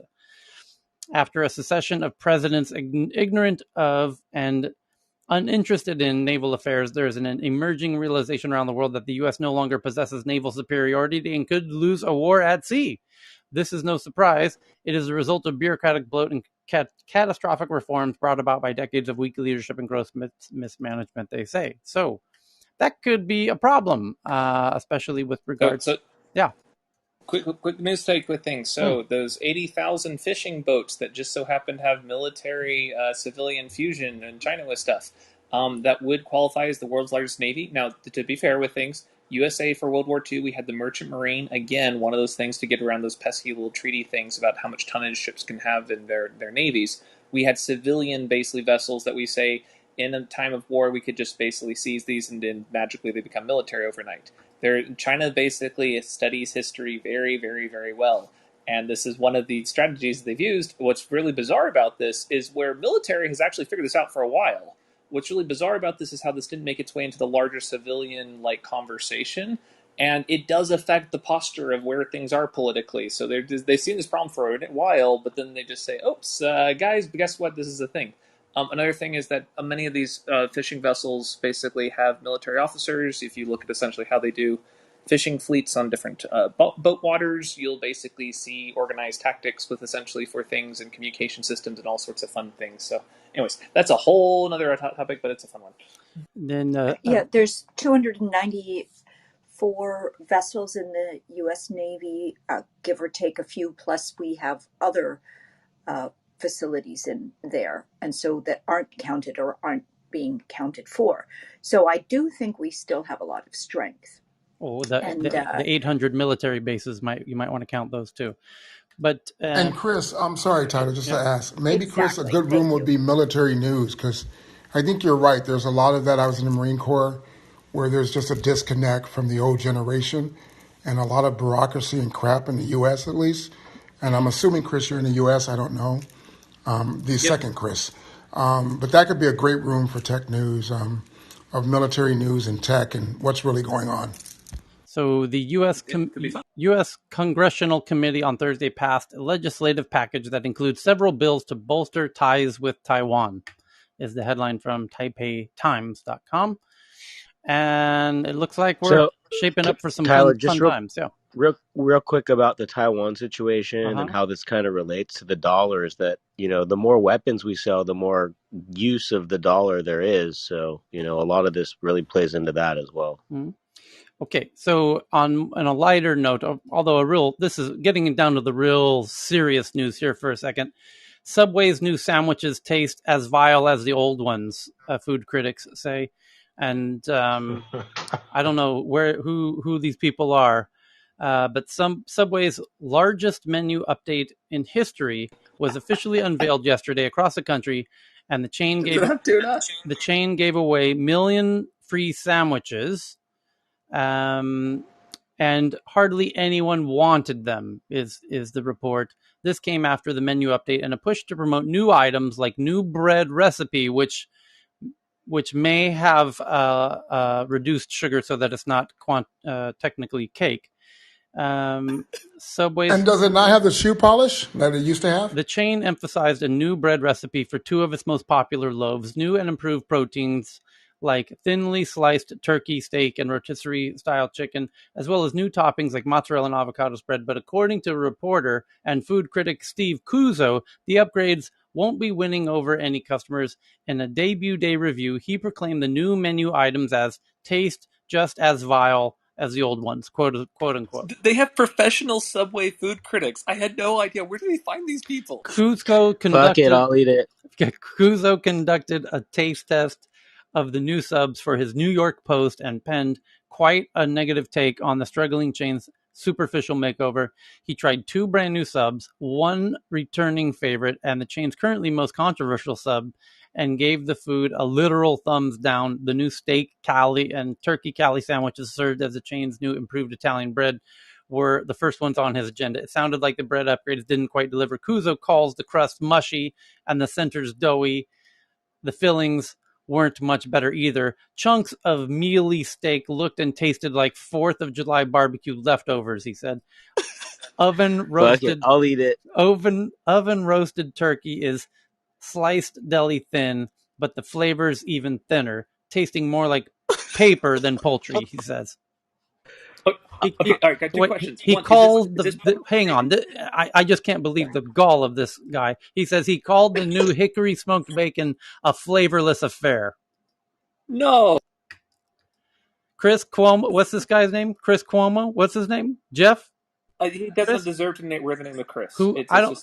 Steve Cuomo. This is a direct message from Tech News Around the World to Steve Cuomo. Steve, who are you to critique Subway sandwiches? That's what I want to know. Who?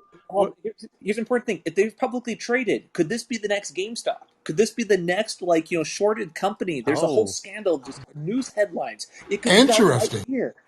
Is this an actual thing of shit talking just random brands? They're totally legitimate. They're basically loved by Americans. They're loved by people all around the world. But then there's a conspiracy lurking behind essentially the news media that's paid off by essentially the Wall Street brokers looking to get just a steal on them. Imagine But what we could do Chris, if all sorts of that conspiracy. they did have shoe polish or whatever that ingredient in the Subway bread several years ago. So that is a Hey, true. GameStop ripped off people all the time with stuff, and now suddenly they're well loved by everyone. It doesn't matter what the actual product is. What matters is that we can tell a story about it and we can trade financially on it and make money. I smell some Quiznos money in this shit. How did bologna sandwiches get into tech news? Oh, well, or fake tuna news? No, this is. I beg to differ. We've thought about rebranding this as Sandwich News Around the World because Tunagate. Are you not familiar with Tunagate? With or mustard or without? Either way. Fake bread with. Yeah. It's just that I'm the vegetarian. Yeah, let me read the headline. This is from salon.com from yesterday. And thank you to Chris for sending this one in. Following the chain's not tuna debacle, Subway is attempting a comeback. Will it work? The revamp issues splashy new ads featuring sports stars Tom Brady and Serena Williams. So you know it's good if Tom and Serena like it. So in the wake of the tuna, not tuna sandwich debacle, Subway's attempting to mount a comeback. And the international chain is taking a multi-pronged approach. Subway is airing new star-studded commercials as it takes its largest menu update in history, and it even launched a website to defend its name. But the question remains, will it work? And what does a return to success look like for the beleaguered brand? What's going on with the Subway tuna? It's called Tunagate, and I encourage everyone to look into it. Jesus Christ, corporate America. Like, dude, you guys understand P&Ls and shit, and then you go hire people that probably want $35 million for a 2-minute spot. Yeah. Driving the price of our beloved Subway sandwiches down. When we got Michael at Tech Room, which would do it for a sandwich. Yes. Just give us the sandwiches, Subway. We'll make the magic happen. Just bring him on over here, and we'll take care of the rest. So Frito-Lay factory worker says that he works 12-hour days, 7 days a week. He says, I'm a Frito-Lay factory worker.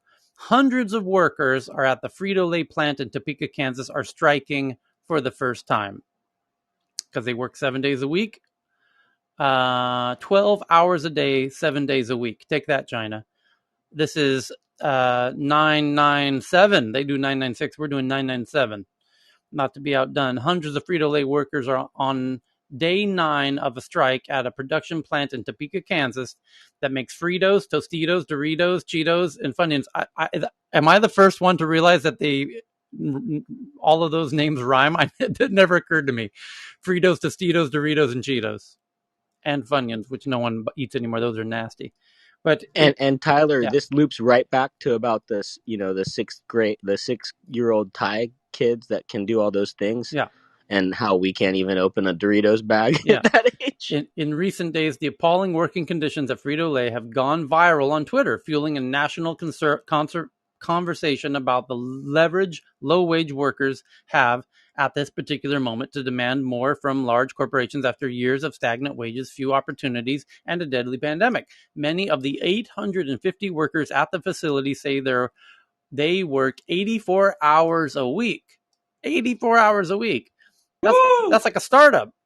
With no days off, workers are nominally supported to work 8-hour shifts, but because of shortages, workers are often forced to add on an extra 4 hours before or after their shifts. That's 12-hour days. And that's without commutes. Add commutes on top of that and security check-ins on some of these things. It's insane. Workers call these extended shifts suicides because they say the schedule kills you over time. Some workers haven't had a single day off in 5 months, including Saturdays and Sundays. The grassy lawn outside the factory has transformed into a picket line, drawing crowds of hundreds of workers and union members from around Kansas. The struggle at Frito-Lay is a reminder that the 8-hour workday, 8 hours for work, 8 hours for rest, and 8 hours for what you will, that the workers won in a bloody labor battles of the late 19th century can no longer be taken for granted. In its latest contract offer, Frito-Lay has said it would raise wages by 4% over the next 2 years and put a cap at 60 hours a week. Frito-Lay workers who are unionized with bakery, confectionery, tobacco workers, and grain millers, Local 218, said that's not enough, and they're demanding an end to forced overtime. They're forced 12-hour days, 7 days a week, 84 hours a week. Woo.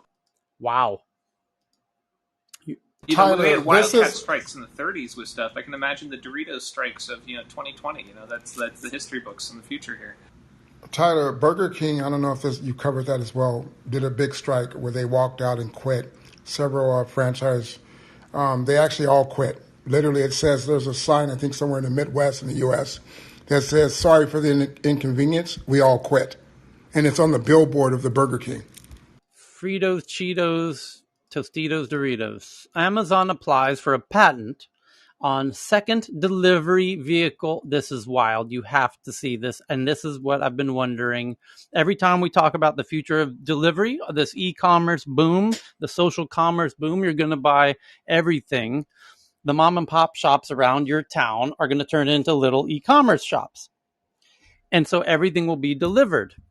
And everything. Tyler, I found one of these in the wild. Now watch just this. Parking on the beach. They're everywhere. So PTR, I've got them. I found them. You have to see the tweet I just twatted on Twitter from Thomas Tong, and it shows this Amazon's patent for a secondary delivery vehicle to carry packages from the delivery van in front of your house to your front door.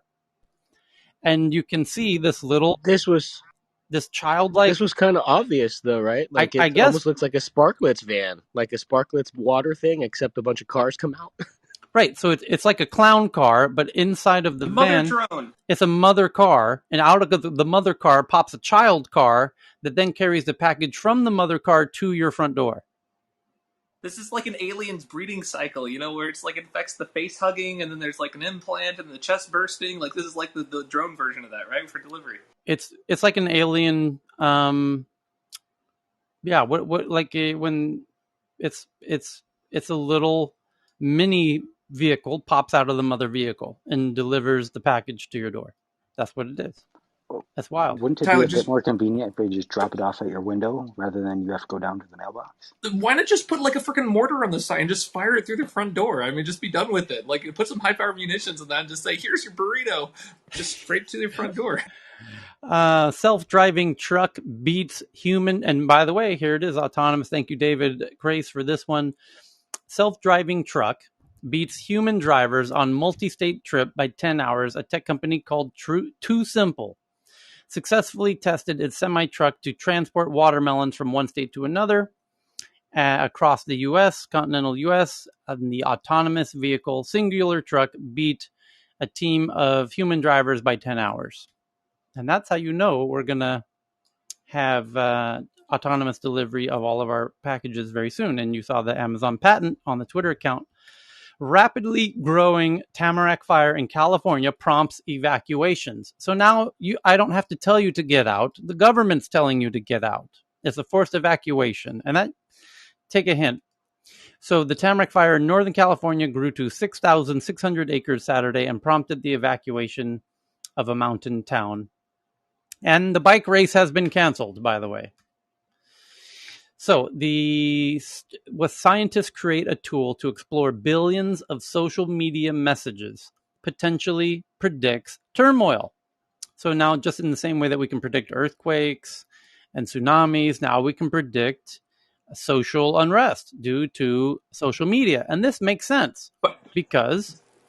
Go ahead, Chris. This goes back to an earlier project, Project Camelot in the 1970s. So this is actually a pretty big deal with things. The U.S. military and like defense community partnered with like the American Association of Psychologists, whatever the organization's called. It's one that they're all organized under.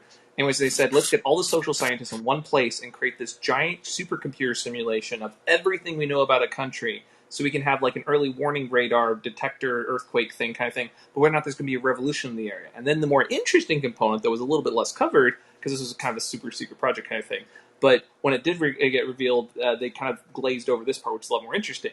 What levers can you pull to make an area more stable or less stable? And then you have all sorts of fun things in South America. This is ongoing research that was a huge undertaking during that time frame, and they basically reincorporated several different versions. Like they went for like early warning things even back to 2001 when they started doing a variation for doing a more global terrorism kind of variation. And there's another version that got reincorporated later on. This is separate from Cambridge Analytica and all the other stuff. But this is one of those programs they've had in the background of trying to say, can we basically say if things are going to go hot or cold? So this is the long range version. This actually goes a ways back with stuff. Social media is just the newest, sexiest version with things that gets more likes. But there's a really interesting long term tradition on this. Okay, so Jesus Christ, Project people Camelot sent in a lot of tweets here. Okay, yeah, but this basically you can do social media sentiment analysis. Has been going on for a very long time. Shortly after Twitter came out, people started doing sentiment analysis, and now scientists create this tool to explore through billions of messages on social media potential turmoils, futuristic turmoils, and they can predict. And they give the example of combining coronavirus with Black Lives Matter with other keywords related to social unrest. And once they watch how these patterns overlap and whatever, they can predict social unrest even on a geographic basis. So it says the team of 8 scientists who invented Story Wrangler, that's the name of the technology, from University of Vermont, gather about 10% of the tweets made every day around the globe. For every day, they break the tweets into single bits, as well as pairs and triplets, generating frequencies from more than 1 trillion words, hashtags, handles, symbols, and emojis like Super Bowl, Black Lives Matter, gravitational waves, hashtag the Me Too movement, coronavirus, keto diet.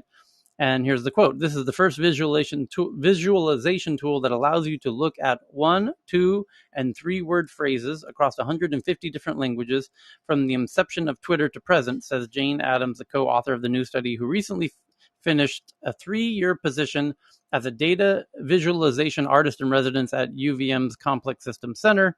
The online tool, powered by UVM supercomputer at the Vermont Advanced Computing Core, provides a powerful lens of viewing and analyzing the rise and fall of words, ideas, and stories each day among people around the world. It's important because it shows major discourses as they're happening. It's qualifying collective attention. Though Twitter does not represent the whole of humanity, it is used by a very large and diverse group of people, which means that it encodes popularity and spreading the scientist right, giving a novel view of discourse, not just of famous people like politicians, political figures, and celebrities, but also daily expressions of the many. And it's a wildly cool concept of being able to predict things using conversations on Twitter en masse, because what happens when you start analyzing societies from the Mars perspective is it has incredibly ant-like predictive behaviors that the humans think we have free will, but at scale we don't. We behave in rather predictive patterns, and that's why using supercomputers to analyze sentiment analysis through social media signals is really, really, really interesting stuff. So, And yeah, go ahead. I was just going to add that to Chris's point, I think he was talking about discrete event simulations.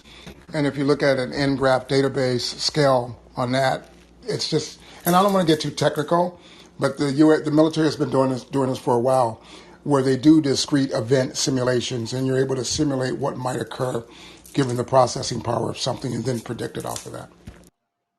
Yeah, and the team three go.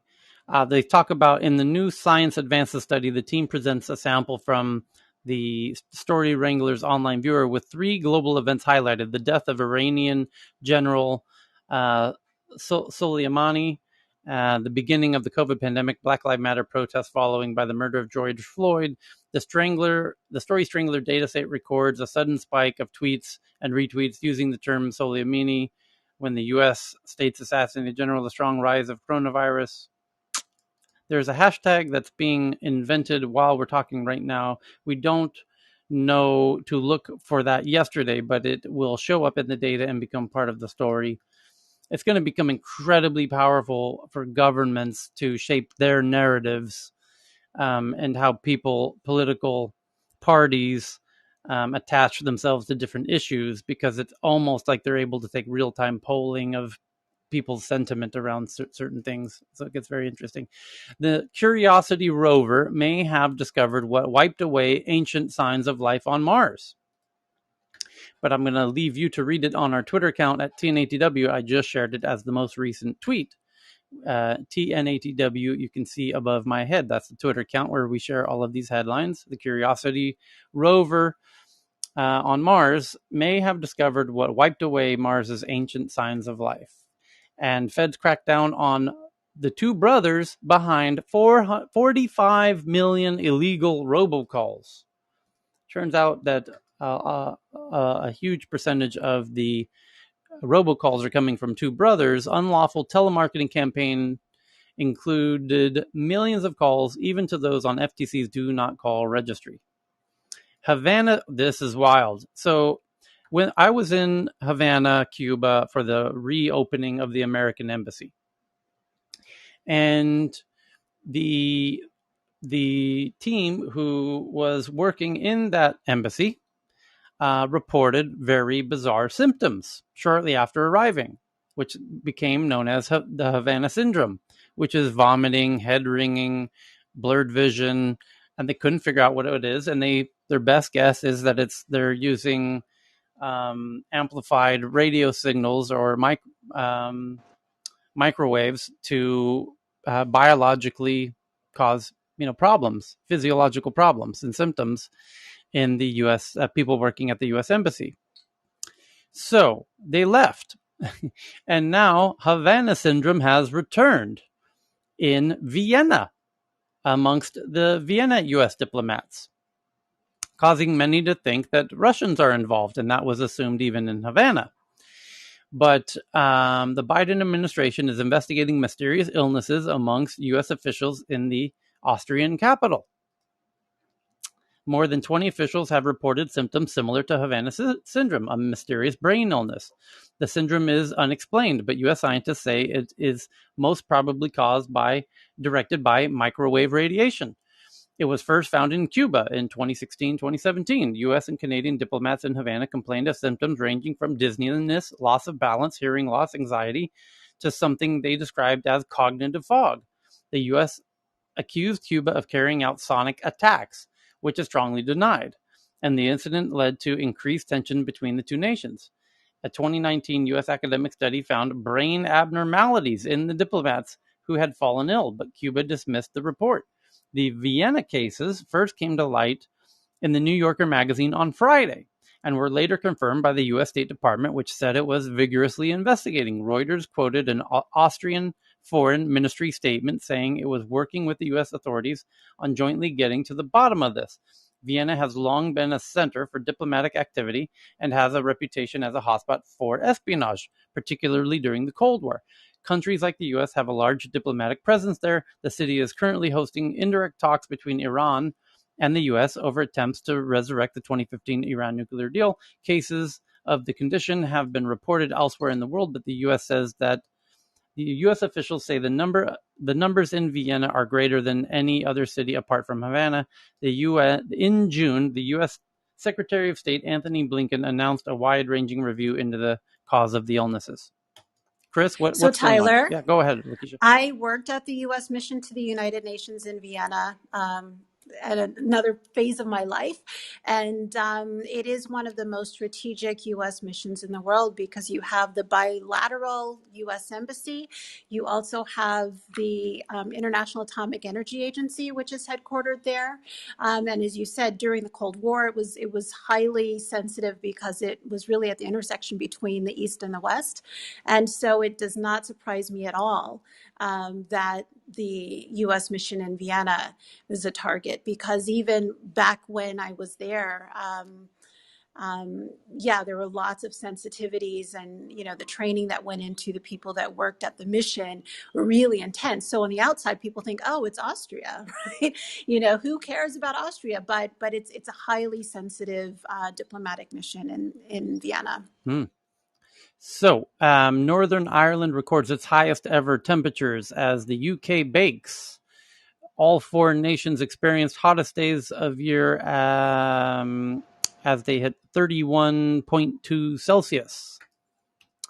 And can science cure death? It sure looks like it. The first unified theory of aging might be the key to humans living forever. There we go. We did it.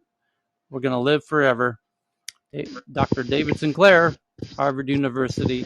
This article says it's a very narrative story about a young guy named Nick Sarev. Is a 25-year-old, and unfortunately, it's written like a dramatic novel, so it's not worth reading here. But I will tweet it for those who want to read it. But the headline, "Can Science Cure Death?" It sure looks like it. The first unified theory of aging might be the key to humans living forever. And there is lots of progress being made on that front. It's a really interesting topic. And if you're interested, just Google David Sinclair and watch videos about David Sinclair is sort of the best source on that. Or Aubrey de Grey would be another good one. So somebody sent this one, and thank you, Edward Savage. "See the road signs that are about to take over America" is the headline. By 2030, an estimated 20% of all cars sold will be electric vehicles. And by 2035, states like California will ban the sale of gas-powered vehicles. Soon, the gas station as we know it could be extinct, replaced by exponential demand for electric vehicle charging stations, and that will change the way we go on road trips forever. So, San Francisco design firm New Deal Design is creating products ranging from the original Fitbit, and they now have to imagine all the signage that will change on the roads about you're no longer going to say gas station up ahead, and all the signs are going to have to change regarded to electric vehicles and whatnot. It's kind of obvious, but you can read all about that from Fast Company that I just tweeted out.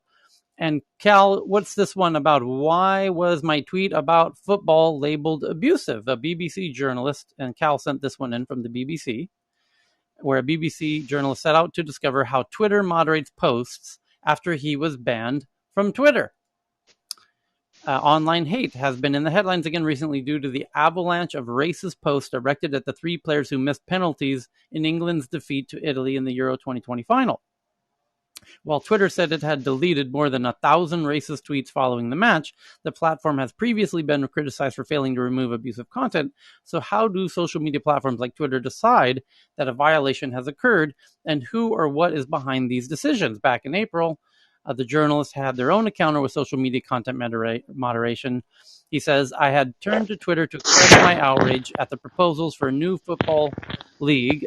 Imagine my surprise when I was hit with a 12-hour ban for hateful conduct. My crime, posting the following tweet. Here's his tweet. Just trying to work out how fantasy footy will work without the big 6.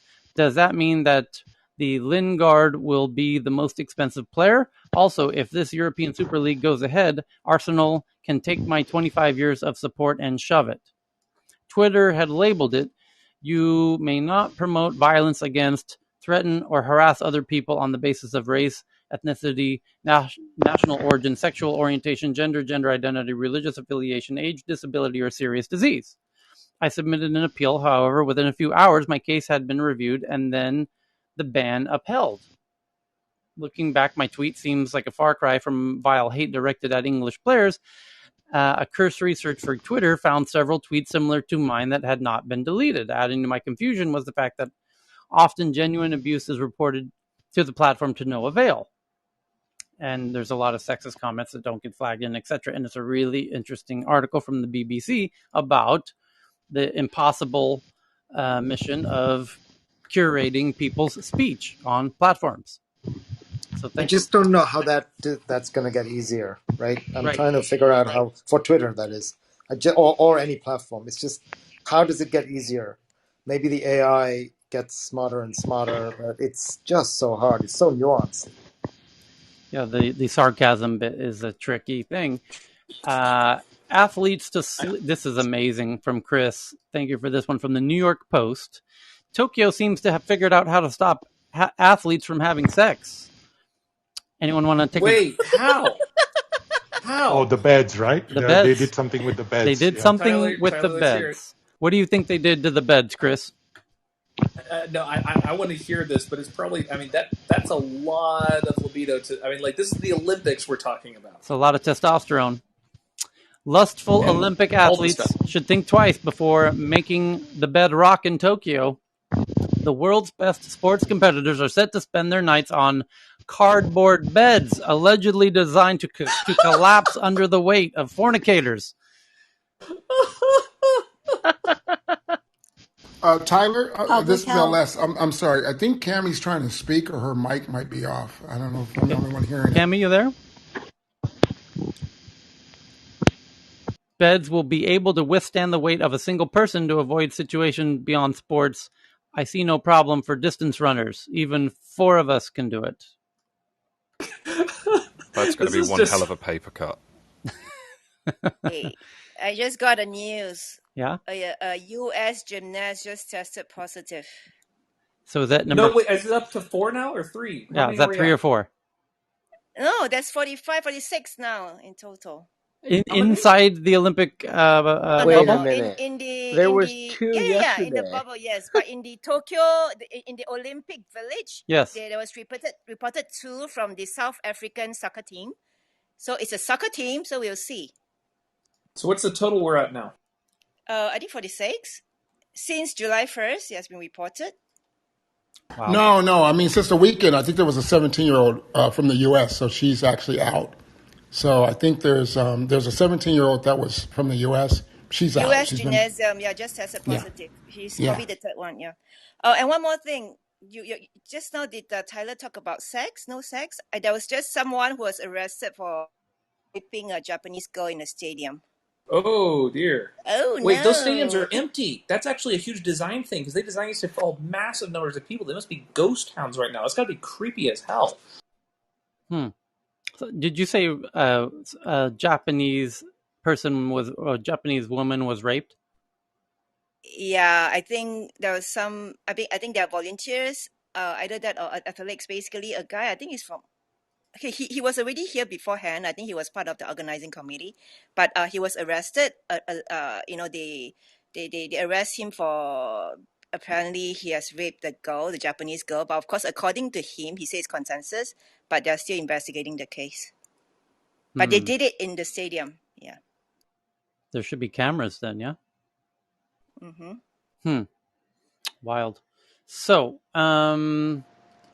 there's a headline that Ford considering shipping incomplete cars to dealers.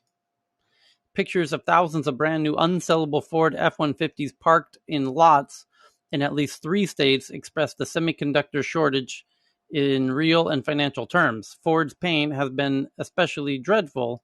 The CEO said 9 of Ford's Tier 1 suppliers relied on chips from a single chip maker that experienced a fire in its clean room. The break in the supply chain is breaking the knees of Ford's star player, which is the truck, the F-150. Earlier this month, the Detroit Free Press reported the automaker had sourced a supply of chips that would allow it to ship thousands of trucks to dealers and keep production lines going. Now Ford is discussing an idea with dealers to ship trucks before the chips are installed. Any dealers receiving such vehicles would get training for service staff on how to install the chips and repayment for nearly an hour's worth of labor for each repair. This is only an idea for now, and if it became a reality, only dealers agreeing to the plan would receive unfinished trucks. As we're going to ship the trucks and then wait for the chips and then install the chips later, because not everyone's going to buy the trucks right when they arrive. So, Hey, do you got one in black? Yeah, just give me an hour. speaking of cars, Baidu, which is the Google of China, the search engine of China, I should say, has an autonomous car called Apollo, and Apollo's autonomous vehicles cruise in 4 cities in China while regulators constrict data collection for cars. And Baidu Apollo leads in geographical coverage for autonomous vehicles. The company has plans to operate passenger vehicles in 30 cities by 2024, and they plan to have the whole route from the airport to the Olympics ready for transporting everybody for the Beijing Olympic Games in 2022 through these autonomous vehicles. And OpenAI, which is one of the leading AI research labs in the world, based in the US, disbands its robotic research team, which is the ability to control robotic arms with your mind. And says OpenAI has disbanded its robotics team after years of research into machines that can learn to perform tasks like solving Rubik's Cubes. Company co-founder quietly revealed in a podcast hosted by a startup that OpenAI has shifted its focus to other domains where data is more readily available. So it turns out that we can make a gigantic progress wherever we have access to data. And I kept all of our machinery unsupervised using reinforcement learning. It works extremely well. There are actually plenty of domains that are very, very rich with data. And ultimately, that was holding us back in terms of robotics, which is not so data-driven like other categories like medtech, for example. So areas with lots of data is where they're going to focus their attention. Makes a lot of sense if you're an AI company, because AI is run on data. And how global brands like TikTok and Anheuser-Busch, which is one of America's biggest beer producers, are approaching the metaverse and NFTs, is the article from Forbes. From social video sharing app TikTok to an American beer company, Anheuser-Busch, companies across sectors are dipping their toes into the realms of NFTs. And indeed, not just TikTok, but a lot of the apps are going to have to take their chance with NFTs because they don't want to get left out of that potential huge opportunity. Brands as well are all going to dabble in that. And then you can read that article that I just sent out from the Tech News Twitter account at TNATW, which you can see on my photo above my head. That's the Twitter account where we share all of these articles. And Poppy just shared one about a tiny micro drone the size of your thumbnail. Watch this autonomous micro drone swarm sniff out a gas leak is the headline. And you can see the photo of this incredibly adorable little fingernail-sized drone that flies and can fly in swarms, and it's a video. And they're using it, in this case, from Delft University, is using algorithms inspired by the insect-like behavior they call it Sniffy Bug, and they use it to sniff out gas leaks inside of buildings. Quite a wild use case. And of course, there's going to be other use cases for these micro drones. Like putting a little needle on it with some nerve agent, and putting people to bed early. There are more easy ways to distribute that stuff. You don't need to put it on a drone. A spray dispersal is just fine. But that said, one cool thing you can do with these drones, can you imagine essentially some of the sport games you can play with this? How cool it would be having little cameras. Like, we get the coolest shots ever. Like, Olympics in the future is just going to be so different. You could also have, like football games with, flying in and around the balls. It's flying around. It'd be cool. You wouldn't need cardboard beds anymore. Stick a couple of them in the corner. Russia's got a new stealth fighter, according to Forbes. What is it for? Well, maybe Amazon deliveries? I'm just guessing here. Russian plane maker Sukhoi has developed a new single-engine stealth fighter, the jet, which Sukhoi apparently refers to as Checkmate. Reportedly will make its debut at the MAKS air show in Moscow next week. The parent company teased Checkmate in a video the firm released on July 13th. A few days later, photos circulating online depict what appears to be a tarp-draped Checkmate demonstrator on the site of the MAKS show. The teases have inspired frantic speculation about Checkmate's design and capabilities. An expert on Russian military said Checkmate is an export fighter, a relatively inexpensive, low observable warplane that can sell to countries that the U.S. won't allow to buy F-35s. A number of nations already friendly to Russian military export may line up for the state-of-the-art fighter jet, he says. Whether Checkmate will succeed as an export commodity is an open question. The F-35 has cornered much of the stealth fighter market. Meanwhile, the South Korean KF-21, a lower-cost stealth fighter with export potential, could fly for the first time next year. And so that's what it sounds like. Thank you for that update. And thank you to Poppy for sending that one in. And crypto price prediction, Bitcoin to overtake the dollar by 2050 and soar to 66,000 by the end of 2021. And why the cause for optimism, according to Forbes.com, senior contributor Billy Bambro. Someone's marketing budget paid for this. Whose budget? Bitcoin? Coinbase? Someone's marketing budget. Yeah. Literally 30% of every single, it's like 30 to 60% of every ICO basically goes to marketing budget. And so they can do their own shitcoin stuff, but it's a little more generic because they need to build up their press things. So a lot of them basically just do generic Bitcoin magic with stuff. And it's amazing how much news stories these things will pay for. So the experts are, the quote-unquote Bitcoin experts are predicting this. And here's the quote. Some countries will leverage Bitcoin as their primary currency of choice, said one panelist. With fixed circulation, ease of transfer, it will serve them well to move to a bankless model inherent in this ecosystem. Here's another quote. Ultimately, I think Bitcoin will lose out to central bank digital currencies, many of which will be live by the end of the decade. So you've got, as in typical journalistic fashion, you have both sides of the argument nicely summarized there. And you remember, speaking of Bitcoin, we talked about a mining outfit in Malaysia where the authorities came in and used an actual steamroller to steamroll the computers that were doing the Bitcoin mining. Well, now the video has been released, and I just tweeted it from the Tech News Twitter account at TNATW, where you can now see the steamroller steamrolling thousands of Bitcoin mining computers. Good times. And video gamers everywhere are wondering, why the fuck did you do that? I could use those processors for other things. But anyway, WhatsApp. We're in a semiconductor shortage. Conserve Yeah. those chips. It's like we need to save the chips. The cars need them. Nope, steamroller. It's No, going to be great for. I'm going to get all the YouTube likes. The mayor's going to basically get a promotion for saving electricity. It's like I did this for the environment. That's where we're at right now. WhatsApp blocks 2 million Indian accounts in a battle against spam messages, is the headline from CNN.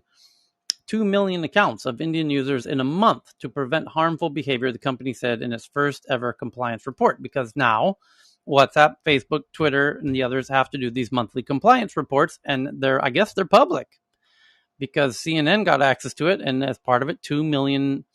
As part of WhatsApp monthly compliance report, they claim they shut down 2 million accounts of Indian users in the past month. And I cannot wait for the next batch of monthly compliance reports from India. I'm sure a lot of tech journalists feel the same way. Researchers win grant to establish first onshore wave energy converters to power Thailand's remote islands. The new project, Ooh, Sea Wave Energy powered. Personal, right? This is getting close to home, Tyler. yeah. I, Is that your island?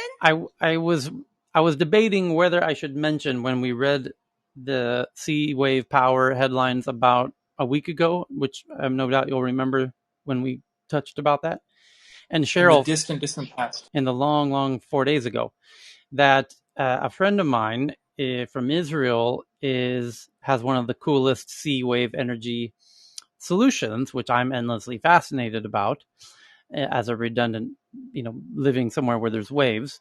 And so now the headline that's coming out today is that researchers win a grant to establish first onshore wave energy converters to power Thailand's remote islands.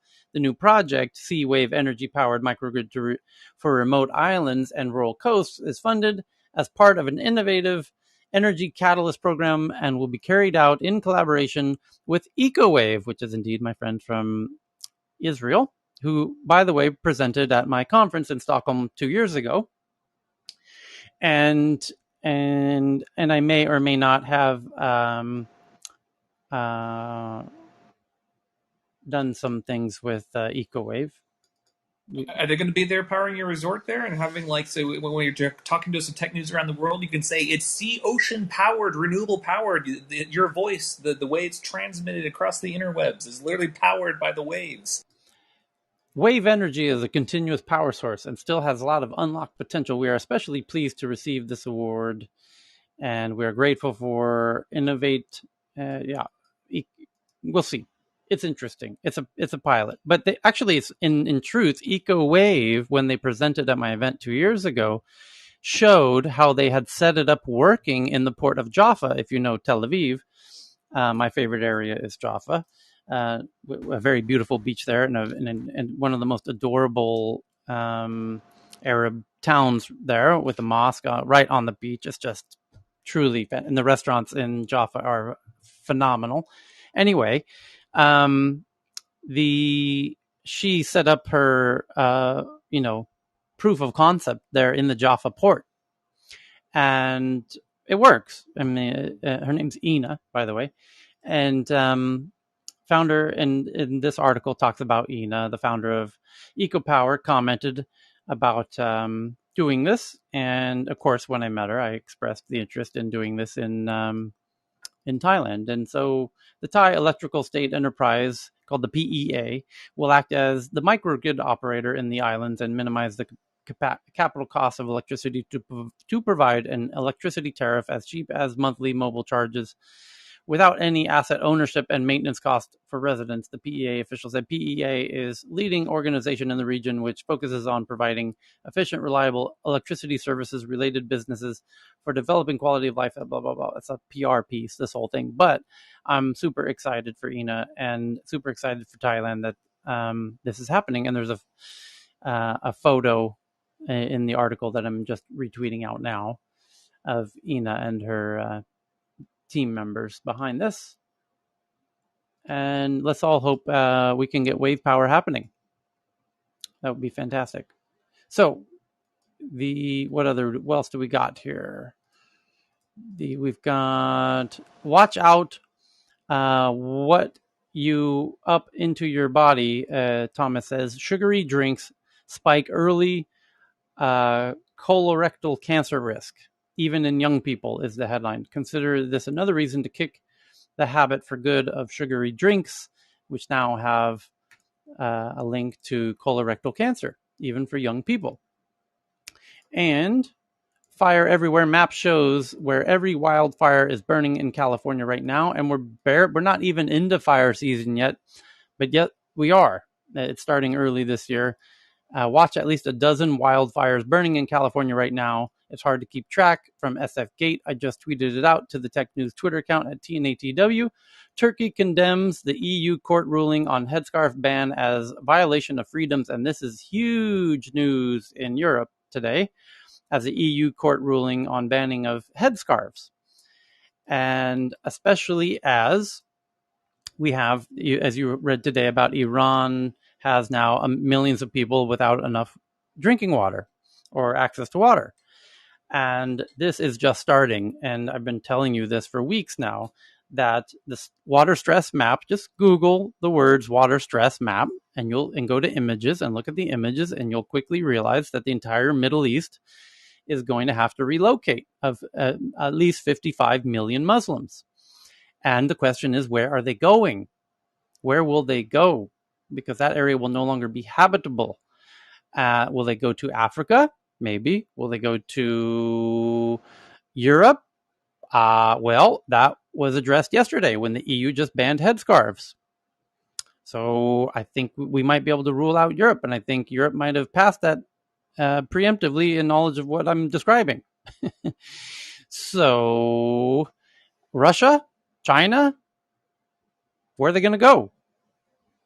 We'll have to figure that out. To be continued. But Turkey condemns EU's court ruling on headscarf ban as violation of freedoms. And to which the EU says, Turkey's, why should we even care what you think about our headscarf ban? So, other headlines. China administered 1.447 billion doses of COVID-19 vaccines as of July 17th, which are ineffective against Delta variant. So what is China going to do if Delta enters China? Fantastic question. I thought they are going to do the BioNTech booster shot.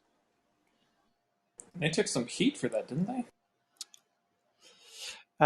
Scientists predict more extreme weather events in the future, according to DW. The Deutsche Welle, quickly becoming my favorite news source, actually, out of Germany.